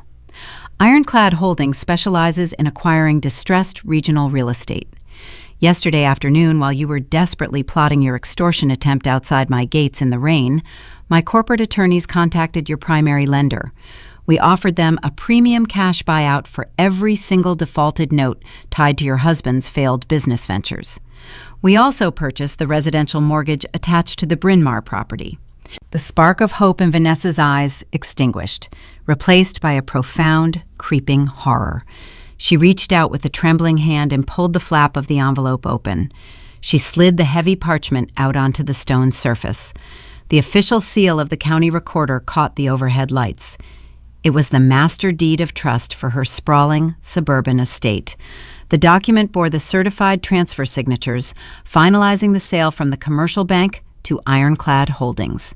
You no longer owe the regional bank a single dollar, I informed her, watching the realization hit her like a physical blow. The bank is not seizing your property on Friday. They have no legal right to touch the house. Vanessa looked up, her mouth opening and closing in stunned silence. For a fleeting second, a wave of profound relief washed over her features. She thought the nightmare was over. She thought I had secretly paid off her debts to save her. You paid it, she whispered, her voice fragile and thin. You saved the house. I did not pay off your debt, Vanessa. I bought your debt. The words hung in the chilled air, dropping the temperature in the room by another 10 degrees. I leaned forward, resting my elbows on the table, locking my gaze with hers. I am not your savior. I am your primary creditor. I own the defaulted commercial notes. I own the residential mortgage. Ironclad Holdings holds the exclusive deed to the Bryn Mawr estate. You are no longer dealing with a faceless corporate banking institution bounded by standard regulatory timelines. You are dealing directly with me. The illusion of their superiority shattered into a million jagged pieces. The psychological devastation was instant and total. Vanessa dropped the parchment as if the paper had suddenly caught fire. She scrambled backward in her chair, pressing her spine against the leather upholstery, trying to put distance between herself and the document. Thomas reached across the table with a shaking hand and pulled the deed toward him. He read the legal transfer text. His eyes scanned the unyielding black ink, proving the transaction was certified closed and irreversible. The truth destroyed his final remaining defense. All of his arrogant posturing, his demanding commands, his threats of media scandal were executed from a position of absolute powerlessness. He had marched into my headquarters attempting to blackmail his landlord. He had spent the previous evening sleeping under a roof that I legally owned. The patriarchal authority he spent his entire life cultivating was exposed as a hollow, fragile joke. He possessed nothing. I controlled the ground beneath his feet. You are my tenants, I stated, the finality of the situation echoing in the quiet room, and your account is severely delinquent. Thomas let the deed slip from his fingers. The document fluttered, landing gently next to my thick black ledger. The physical toll of the defeat overtook his body. His shoulders collapsed inward, losing their rigid structure. His chest caved as he slumped forward, leaning his elbows on the quartz table to support his suddenly weak frame. The proud, affluent man who banished me from the country club ceased to exist. In his place sat a broken, exhausted debtor facing the architect of his ruin. He stared at the smooth stone surface, unable to look me in the eye. A long, shuddering breath escaped his lungs. He realized the law offered no protection. The traditional social customs of Pennsylvania society held no jurisdiction inside this boardroom. He was entirely at my mercy. "Gemma," he croaked, his voice cracking under the immense strain. He raised his head. His eyes were wet, filled with a raw, pleading desperation he had never shown another human being. The venomous entitlement was gone, replaced by the pathetic whimper of a defeated man. He reached his trembling hand forward, stopping just short of touching my folded fingers. "Please, Thomas," begged the words scraping against his dry throat. "Please do not do this to us. You cannot throw us out onto the street. You know what it feels like to have nowhere to go. You cannot evict us." He swallowed hard, searching for any remaining tether to bind me to his sinking ship. He grasped for the single concept he had spent his entire life weaponizing against me. "We are your family, Gemma. Please remember, we are your family. You have to help us." The plea hung in the air, a desperate, pathetic attempt to invoke a bond he had personally severed 7 years ago. He wanted grace from the daughter he had condemned. He wanted a rescue from the draft horse he had beaten. The climax of the confrontation had arrived, placing the ultimate power of judgment squarely in my hands.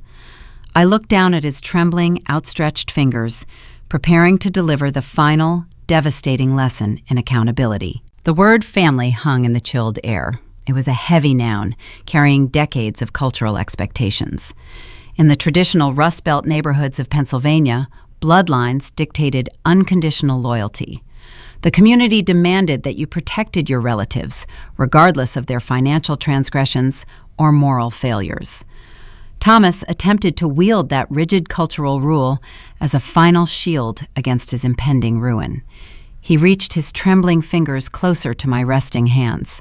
His fingernails were perfectly manicured, a testament to his long life of leisure and calculated appearances. My own knuckles bore faint white scars from years of twisting sharp medical vials in the clinic. The profound contrast between our distinct realities sat starkly upon the white quartz table. Thomas misinterpreted my silence. He assumed my temporary hesitation signaled a yielding heart. He leaned further across the table, his deep desperation fueling a sudden frantic burst of negotiation. He offered to sign a residential lease agreement today. He promised to make timely monthly rent payments to Ironclad Holdings. He swore Greg would find a new executive job and repay the commercial defaults over a 10-year period. He invoked the prestigious names of their affluent neighbors, the local politicians, and the elders of their church congregation. He warned me that legally evicting my own parents would destroy my standing within the Philadelphia Social Registry. He still believed the invisible audience of high society governed my daily decisions. He still thought the fickle opinions of wealthy strangers held valuable currency in my modern world. I observed his frantic bargaining with clinical detachment. He bargained like a sailor drowning in a rising ocean tide, grasping at rotting pieces of floating debris. Vanessa sat frozen beside him, her breathing shallow and highly erratic. She recognized the utter futility of his empty promises. She knew Greg possessed zero career prospects, and their joint bank accounts held nothing except accumulated overdraft fees. They were entirely destitute. They possessed no leverage to negotiate a favorable settlement. I did not accept his extended hand. I pulled my arms back slowly and placed my palms flat against the cold stone surface. I pushed my chair backward, creating distance. The soft leather squeaked against the polished concrete floor. I stood up, rising to my full physical height. I adjusted my tailored charcoal suit jacket. I grasped the silver center button and slipped it through the finely stitched buttonhole. I smoothed the lapel fabric, removing any invisible wrinkles. The physical action was deliberate and highly precise, mirroring the meticulous administrative control I maintained over my sprawling corporate empire. I looked down at the three individuals seated before me. From my elevated standing position, they appeared exceptionally small, fragile, and thoroughly defeated. Thomas craned his neck upward, attempting to maintain eye contact. His bloodshot eyes searched my face for a single shred of empathy. He found only a barren, frozen wasteland. "Look at yourself," I instructed, keeping my vocal tone flat and unyielding. The firm instruction echoed through the soundproof room, bouncing off the thick glass walls. Thomas blinked rapidly, his mouth falling open in quiet shock. He recognized the specific phrasing immediately. It was the exact verbal command he issued to me outside the country club ballroom 7 years ago. "You dragged the stench of insolvency into my corporate headquarters," I stated, enunciating each distinct syllable with lethal clarity. "You sit inside my private boardroom reeking of systemic financial failure and toxic debt. My team spent 7 years building a pristine global image for this medtech brand.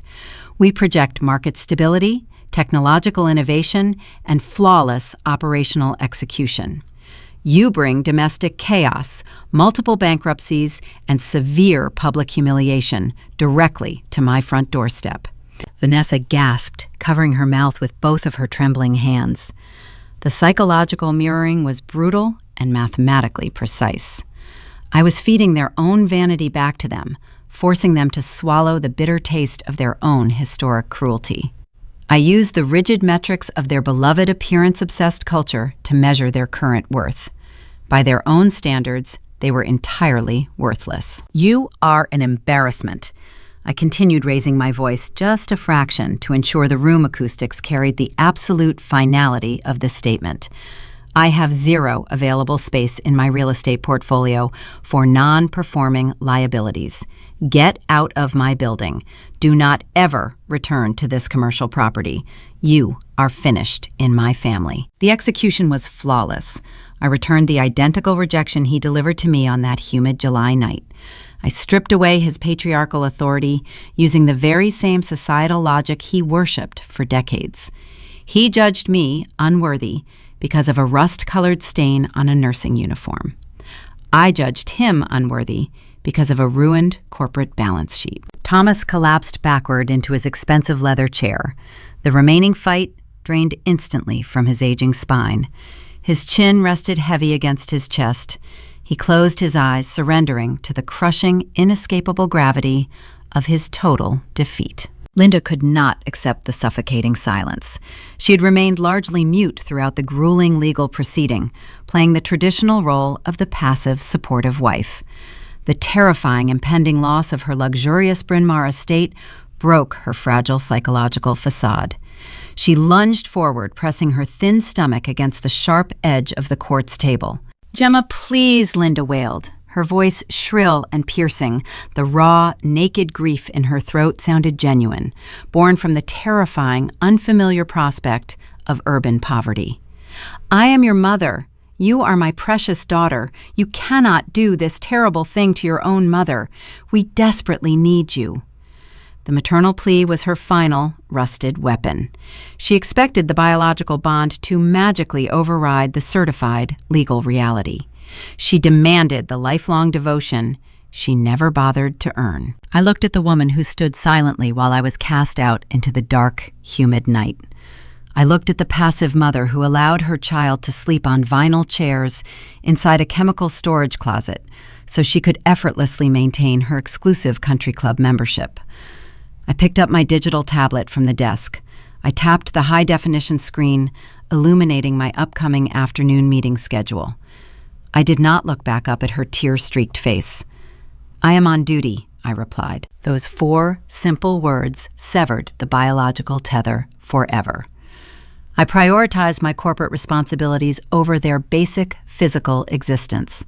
I utilized the exact same justification they used to condemn my grueling medical shifts years ago. I was working.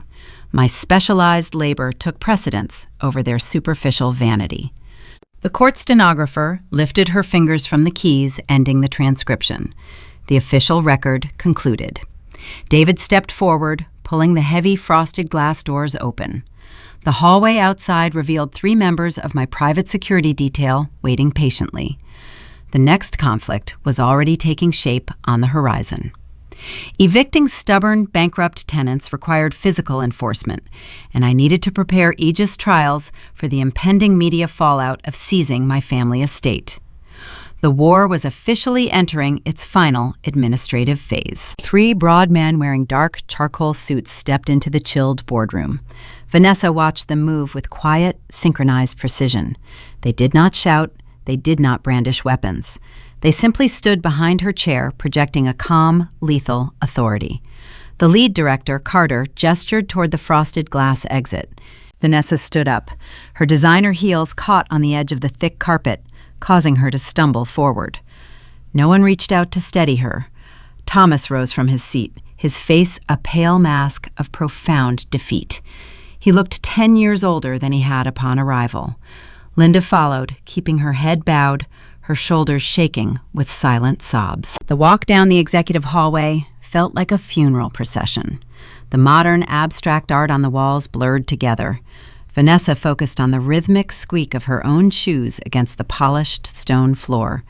She remembered walking down a similar grand hallway 7 years ago, wearing imported white lace, basking in the adoration of hundreds of wealthy guests.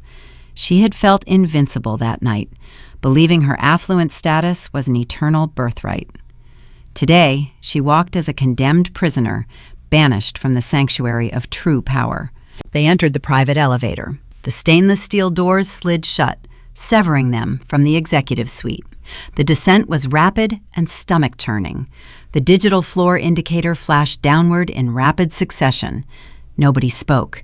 The only sound was the low, mechanical hum of the elevator shaft and the ragged, frantic breathing of her father. The doors parted, revealing the sprawling ground floor lobby.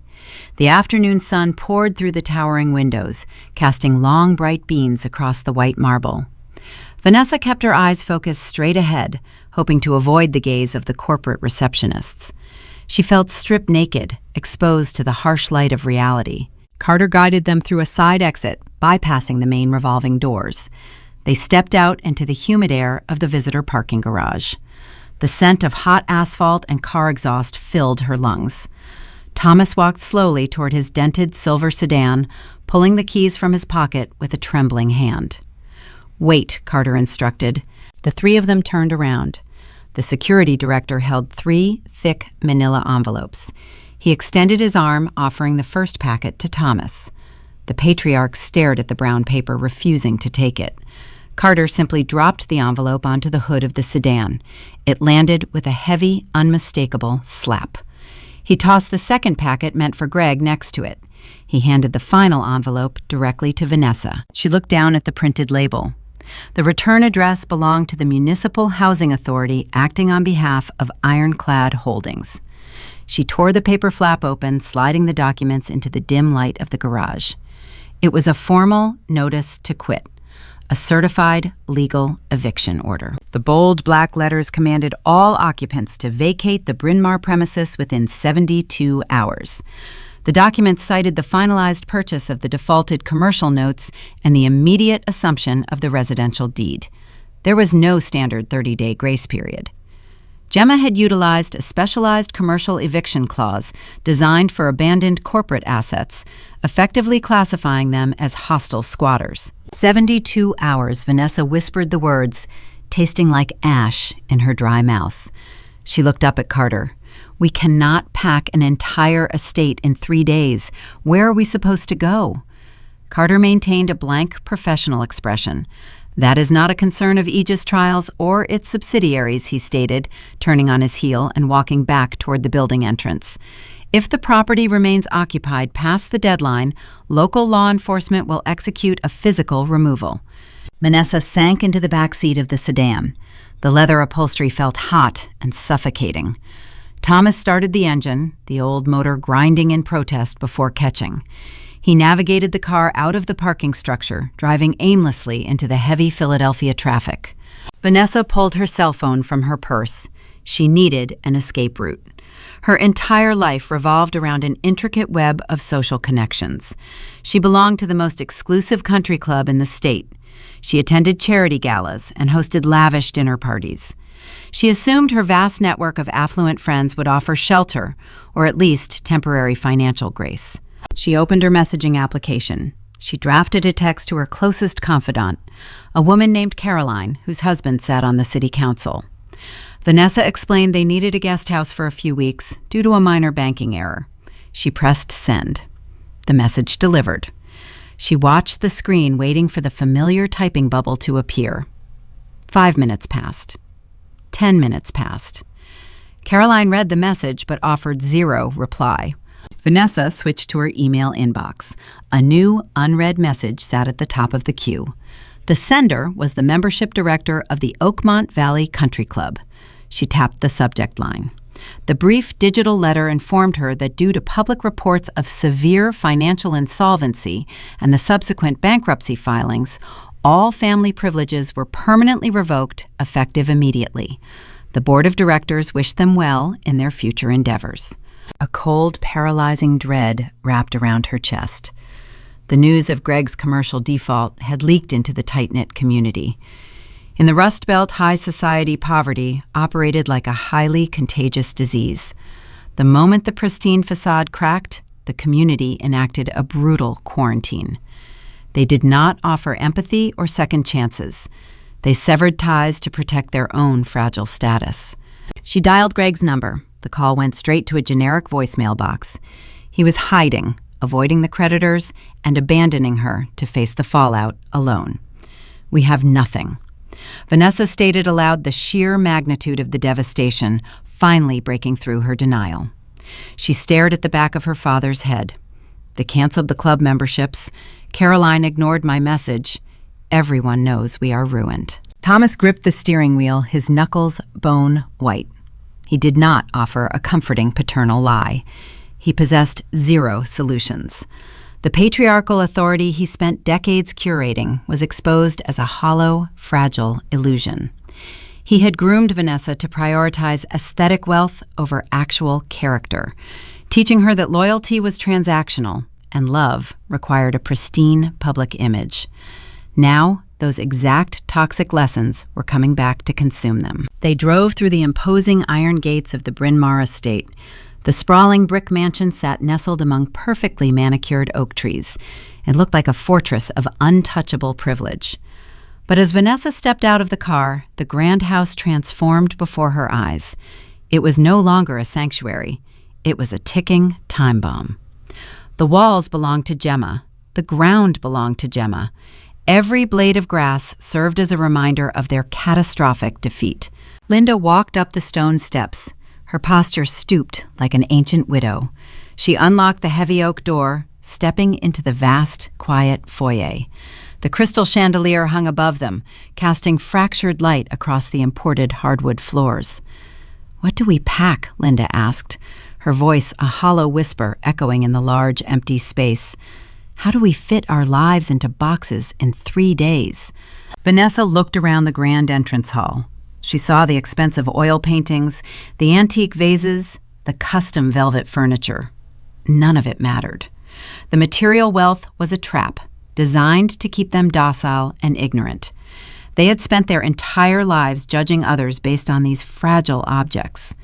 They had discarded Gemma because she did not fit into this aesthetic vacuum.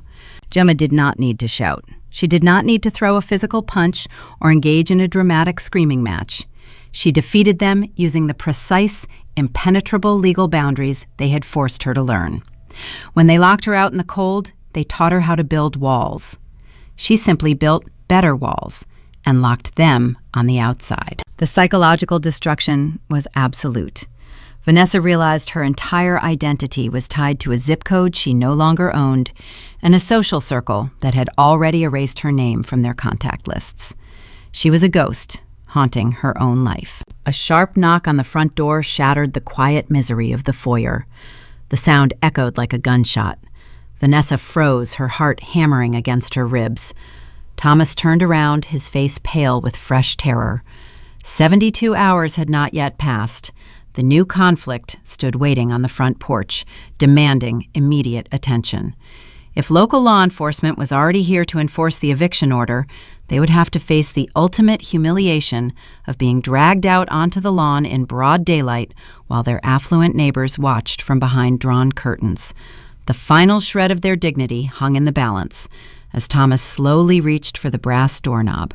The notification on my encrypted phone chirped. I stood inside the sub-zero temperature of my private research laboratory.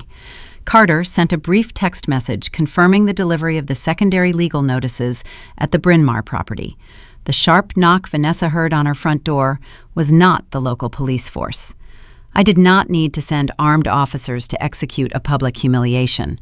I sent a bonded process server, accompanied by a local real estate agent, to hammer a bright yellow auction sign directly into her pristine front lawn. The public quarantine was now formal and visible. Every passing neighbor in their affluent zip code would see the wooden stakes driven into the grass. Their social currency was officially bankrupt. I placed the mobile device onto a stainless steel workstation. The quiet, rhythmic hum of the cryogenic storage freezers filled the vast white room. The sound offered a striking, soothing contrast to the frantic, emotional chaos that had infected my corporate boardroom earlier that morning.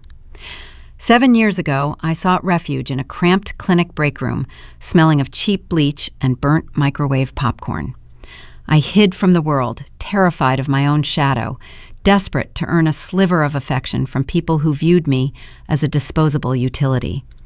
Today, I stood inside a pristine, sterile sanctuary built by my own intellect. I inhaled the crisp, filtered oxygen. I felt a profound, unfamiliar lightness in my chest. The heavy, suffocating ghost of my childhood trauma had finally evaporated. I no longer sought their validation. I no longer feared their rejection. The transaction was over.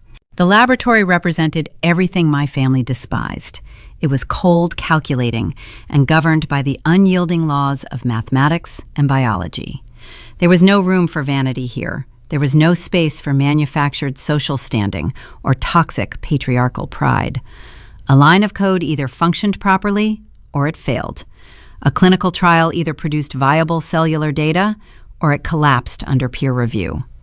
The machines did not care about the brand of my clothing or the zip code of my residence. They only responded to competence. I had traded the messy, unpredictable cruelty of human relationships for the flawless, reliable architecture of data.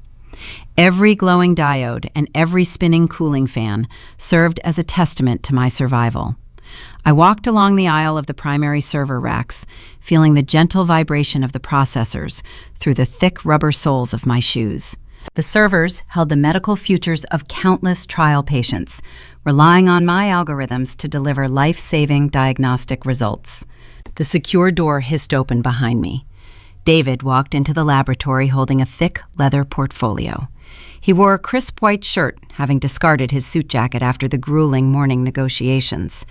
He approached my workstation, placing the portfolio onto the cold metal surface. He opened the cover.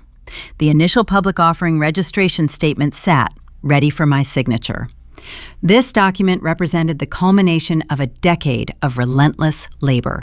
It was the formal declaration of my corporate sovereignty to the global financial markets. Once I signed these pages, Aegis Trials would transition from a private entity into a publicly traded titan. Wall Street underwriters valued the opening share price at a figure that would cement my status as a billionaire before the opening bell rang. I picked up a silver fountain pen. I did not rush the moment. I stared at the blank signature line. I thought about the desperate girl shivering in the dark holding 2 trash bags filled with cheap clothing. I thought about the long nights writing lines of code, trying to ignore the gnawing pain of an empty stomach. I remembered the taste of stale vending machine crackers and the harsh glare of the clinic fluorescent lights. I channeled all of that ancient grief into the silver tip of the pen. I pressed the nib against the thick parchment and signed my name in a smooth, unbroken stroke. The friction of the metal against the paper sounded like a definitive, final judgment. The ink dried instantly. I handed the portfolio back to David. He offered a rare, genuine smile, acknowledging the monumental achievement. The primary boulder resting on my shoulders was gone.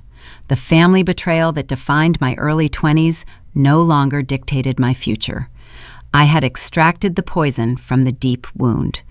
I transformed a brutal discard into an impenetrable fortress. I was no longer a victim of their traditional Rust Belt hypocrisy. I was the architect of a modern empire.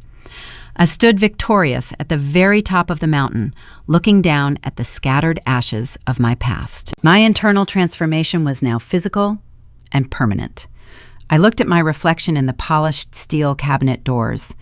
The exhausted, frightened daughter who begged for scraps of paternal approval was dead. She died the night she walked 3 miles in the humid Philadelphia heat. In her place stood a sovereign leader who dictated terms and engineered reality. I had paid my dues to the universe, and the universe had returned my investment with staggering interest. I walked over to the primary server terminal. The glass panels displayed cascading rows of green data algorithms tracking clinical trials across 3 continents. This was my true legacy. Aegis Trials was not just a vehicle for financial vengeance. It was a functioning shield protecting millions of patients from the sluggish inefficiencies of the traditional medical system. While Thomas and Linda wasted their lives curating a hollow aesthetic, I built a machine that actually saved lives. The irony tasted sweet and clean. David closed the leather cover and secured the brass clasps. "We file the registration with the Securities and Exchange Commission at dawn," he stated. "The underwriters are preparing the media strategy. By tomorrow afternoon, the entire financial sector will know your name." I nodded, keeping my eyes on the cascading data. "Let them know," I replied. "I have nothing left to hide." The perimeter, is secure. David reached into his trouser pocket to retrieve his own secure mobile device. I expected him to confirm the wire transfers for the upcoming filing fees. Instead, the screen of his phone illuminated his face with a harsh red glare. The shift in his posture was instantaneous. His shoulders tightened and his jaw locked. The relaxed atmosphere of the laboratory vanished in a single second. I recognized the shift immediately. My strategic instincts flared to life. The family war was over, but the corporate battlefield never truly slept. Predators always circled the scent of fresh blood, and $1 billion initial public offering was the largest target in the global market. David looked up, meeting my gaze. His dark eyes reflected the flashing red alert on his screen. "We have a severe security anomaly," he stated, his baritone voice dropping an octave. I stepped away from the server terminal. "Define the anomaly," I instructed. "The primary European data center just flagged a coordinated cyber infiltration attempt." David explained, tapping his screen to load the detailed diagnostic reports. "They are bypassing the outer firewalls using a highly sophisticated encryption key. This is not a standard automated probe. It is a targeted extraction protocol. Someone is actively hunting for the source code of our upcoming neurological trial algorithm." I did not panic. I simply tightened my grip on the silver pen. Richard Caldwell from Apex Pharmaceuticals had surrendered easily during our boardroom confrontation, but I knew a predator of his caliber rarely accepted defeat without planting a secondary trap. If Apex or another shadowy corporate rival managed to steal the proprietary code before the morning filing, they could patent the architecture and tank the entire public offering. The ghost of my family was exorcised, but a new phantom was currently hacking into my servers. I looked at David, feeling a cold, calculated thrill race through my veins. The domestic squabble was finished. The global war was just beginning. I smiled, ready to defend the empire I had bled to build. 6 weeks later, the air inside the New York Stock Exchange smelled of old brass, polished mahogany, and electric anticipation. I stood on the iconic balcony looking down at the sprawling trading floor. My hand gripped a heavy wooden gavel. David stood to my right, wearing a tailored navy suit. Carter stood near the exit, monitoring the perimeter with quiet vigilance. The digital clock on the far wall ticked down the final seconds before the opening bell. 10, 9, 8. I struck the bell. The resonant chime echoed across the cavernous room, cutting through the low murmur of the financial brokers. The trading floor erupted into a roar of frantic energy. The ticker symbol for Aegis Trials flashed in bright green letters across the panoramic digital screens, wrapping around the vast chamber. We priced the initial public offering at $42 per share. Within the first 10 minutes of open trading, the intense market demand pushed the valuation past $80. I watched the numbers climb, tracing the upward trajectory of a decade of relentless labor.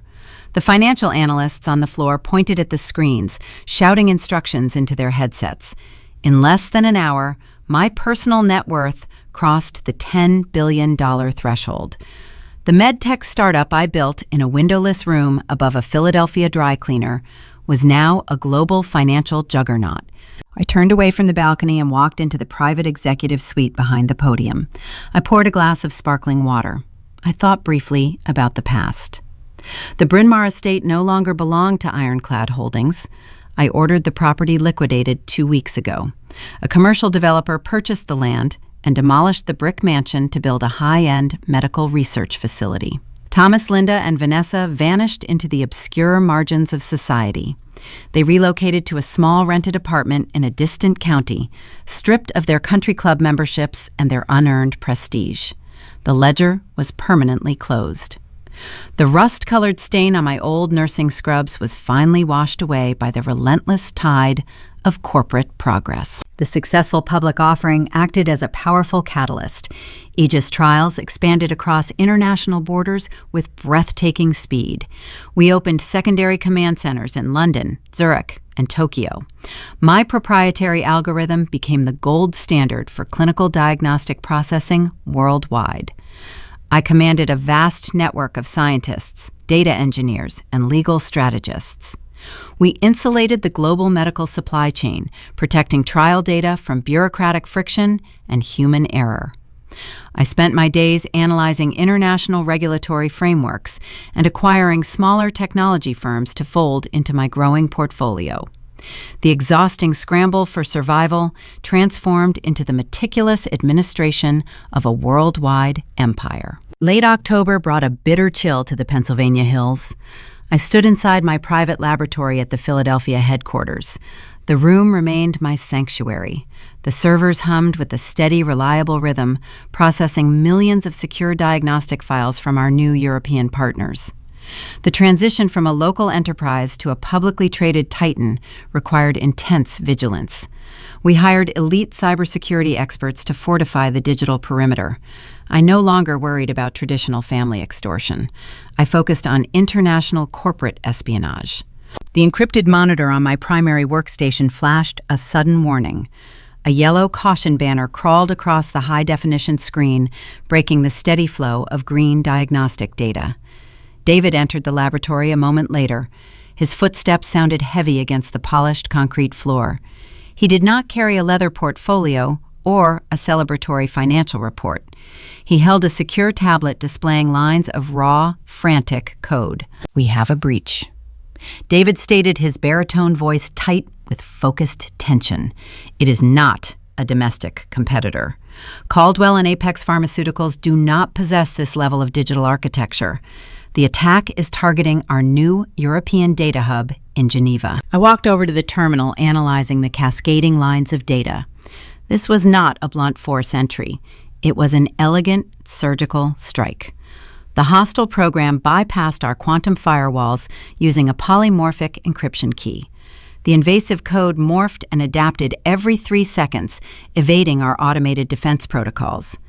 The enemy operated with a terrifying level of precision. They are not trying to steal the clinical algorithms. David continued tapping his screen to isolate the origin vector. They are mapping our infrastructure. They are testing the structural integrity of our global network. The digital signature does not match any known pharmaceutical entity. We are dealing with a ghost. This is a highly funded shadow syndicate, or a sovereign state actor, operating through layers of untraceable dark proxies.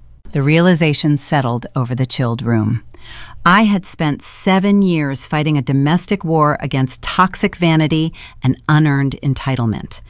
I had conquered the past and insulated my future. I transformed from a desperate, people-pleasing daughter into a sovereign, unshakable leader. But a global empire attracts apex predators of a vastly different caliber. The enemies I faced now did not care about country club aesthetics or suburban real estate. They sought control over the international medical data grid. I looked at the flashing warnings reflecting in the glass surface of the monitor. The alarm signaled impending corporate warfare on a scale I had never experienced. I did not feel fear. I did not experience a single drop of panic. The frightened girl who once stood outside the country club would have trembled. The chief executive officer standing in the laboratory felt only a sharp, rising thrill.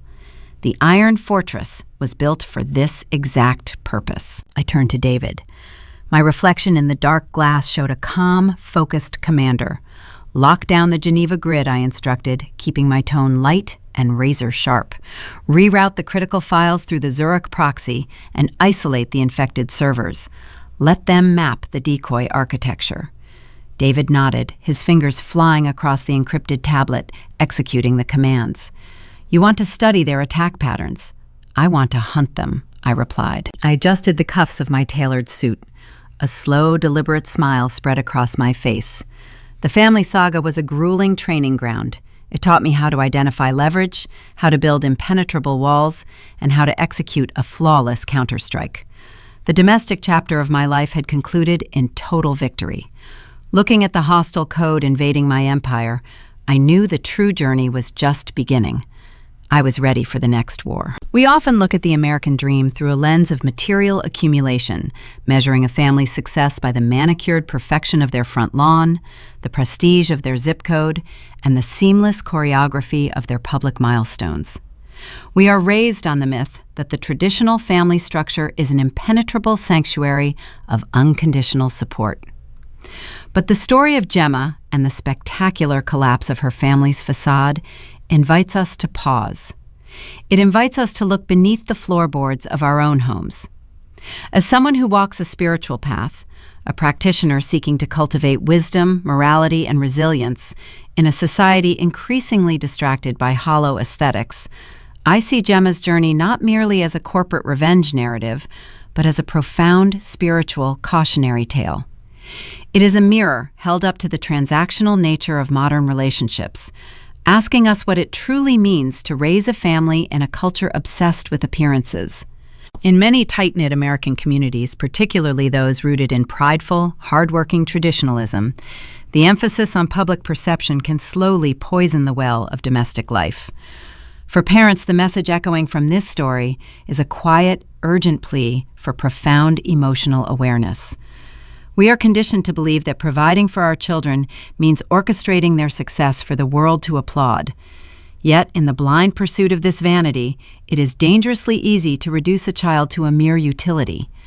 Gemma's parents viewed love as a ledger, elevating the favored sibling to satisfy their own social ego while extracting the lifeblood of the other to balance their financial books. This toxic favoritism is a spiritual rot. When parents prioritize the community's gaze over the emotional safety of their own home, they teach their children that human worth is conditional, that they are only as valuable as the social currency or financial stability they provide. True family responsibility demands honesty and fairness, not public performance. Raising a child is the sacred duty of shepherding a soul. It requires parents to look inward and correct their own flaws before projecting their unfulfilled ambitions onto their offspring. When you treat parental love as an invoice waiting to be paid, you do not build a family.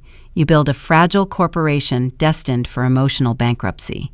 The spiritual path understands that true morality, Daoduk, in parenting, means loving the child who struggles in the shadows just as fiercely as the one shining on the stage.